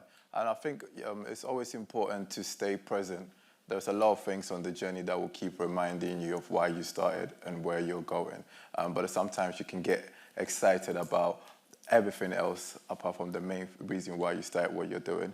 But there's always indicators through people that you meet, through bad decisions even, and also through things that don't go your way that will remind you, and things that also go your way, like the highs and lows. But you have to be present in every stage of your entrepreneurial life. You have to be present in terms of having conversations with people, because the indicators will be clear. But then once you're clouded in your own judgments and in your own egotistic kind of way of doing things, you will miss these indicators. So I'll just say stay present in everything you do. Thank you. I'd also say that don't be frightened to be authentic. Just be authentic. Don't put up this fake persona. If you're suffering, admit you're suffering. You know, But- if you've got some weak areas, admit that you can be weak. It's just, don't put up this sort of false persona. Like the first thing I said was I was unemployable. I want to add to that, because I think you said a really important thing at the beginning of the session, and I'm surprised you haven't fed more into it, but it's around this emotional intelligence. And I think this is something that is grown over time. So I think it's a big part of leadership, and I think it's also a big part of human psyche and like personal growth. So I think when individuals might be at an earlier stage of starting their business, they may not have developed that level of emotional intelligence. So that means they're less confident to actually talk about themselves, share their real story, share their real experiences. And it's only when they've actually grown mentally or gone through some difficult situations, etc., that they then get to that point. So I think it's really challenging to tell people, you know, be authentic, be yourself, etc., when they haven't really even done themselves that work with themselves to know who that person is. So I think for me, my entrepreneurial journey was delayed. I always wanted to be an entrepreneur, but I didn't actually launch my business till like 8 weeks ago, because there were characteristics within myself that I wanted to have defined before I took the leap. And I think that's okay too. I think if people know that there are certain characteristics about themselves that they want to improve on because it's going to make them a better leader, do that first and then start your business. And if you start your business and you learn that actually there are flaws in your character, etc., then do that work to become a better leader. So I think it definitely goes hand in hand. I love that you challenged what you said, and it was a good point, very good point. Thank you, Winnie. So the gentleman with the glasses and yeah. And then the lady in front of you after, that'll be the final. So Amy, this gentleman here with the glasses and blue, I think it's blue shirt, jacket. Thank you. Just because of the building. Yeah. My name. I've got a question for Josephine. Your business is totally different to the way the fashion industry works in general, but you've managed to partner with some traditional fashion brands. How do you make those connections, and how do you convince them? I actually would say that, as I spoke to right at the beginning in terms of industry timing and alignment, is that these brands want to change, whether it's surface level or not, and they're looking for ways to change, and they don't have the capacity to do it. So that's why we're speaking into the fact that startups have this great opportunity. They're there being told by governments that there may be legislation that might come in. They're there being told by the culture that we're in a situation where there's an environmental crisis, and they're massive contributors to it, contributing 10% of carbon emissions and everything. Like, they're very aware that this heat is growing on them as businesses, and so they are reflecting, and they are having sustainability teams, heads of sustainability. I had a lunch today with a brand, and there's 6 people on the sustainability team being like, how can we be more sustainable? And you're there on a plate being like, this is how, and you don't have to do much, and it's something where you then get to say, we have repair schemes, or we've done X number of repairs this year, or we're doing a repair scheme like a Patagonia or whatever, and you're facilitating that for them. So actually, with Sojo, we were direct to consumer, and the reason we moved into brand partnerships was because we had over 100 inbound saying, do you have a brand option for the service that you're bringing? So if you're doing a solution that is going to help and improve them, they will come to you, and that's when you know that also you're creating the right thing. Awesome. The lady in front. Thank you. Hi. My question is also for Josephine. And I was wondering, so you had an idea and you knew you wanted to start a business. What was the steps, the first steps that you did? Did you just come up with a business plan and immediately went for funding? Or did you just start small without funding and then get press? Or what was... Yeah, so really quickly, massively kind of early days scrappy in terms of, I read a book called The Mum Test, which says you can't just have your idea and then ask your mum and she says it's a good idea and everything. You actually have to validate it. So validation number 1, I surveyed over 300 people and asked them non-biased questions. So do you have clothes that don't fit you? Do you have clothes that need repairing? Do you know how to sew? And it was kind of in the bracket of the people I wanted to target. Do you shop secondhand? All these kind of questions. And then would tell them at the end what the idea was and say, give me your email if you want to. I then wanted 10 people to actually use the service, but in the first hour, 40 people had already said that they wanted it. I went via bike. I took it to a tailor. I said, would you give me a 30% commission if I gave you all of these orders? They said yes. So you're basically proving business model, proving market. And then from there, created the Instagram page. Then basically, Sojo at the beginning was just a Google Forms of people filling in what they needed, their address, and again, going to collect. And I was the first bike rider. Never do that again. And then found an engineer who was a friend of a friend who would build the app for $1,000 because he was a university student and wanted experience. And, and then I got grants because I applied for different competitions, one with the Mayor of London, got $5,000 from that, was getting kind of scrappy ways. And then it was 10 months in, post-launch, customers are there, traction is there, that I wasn't actually looking for investment, but it came inbound, and we managed to raise from, exciting people like the founder of Depop and some really great angels. And then after that went for a venture capital round as well. But all of that is, you have to create the right foundations, and it can't just be just on your whim, because you might want something, but it might not be what the whole market wants. So inspiring. I mean, this is why we do these events, to really show you people who are doing things and have had different experiences, but to inspire you to go ahead and do these things for yourself. Roger's saying you could continue speaking, and I could chat to him all night, to be fair, because, the good and the bad and the ugly stuff. I could, not you, but what you're saying, the ugly stuff.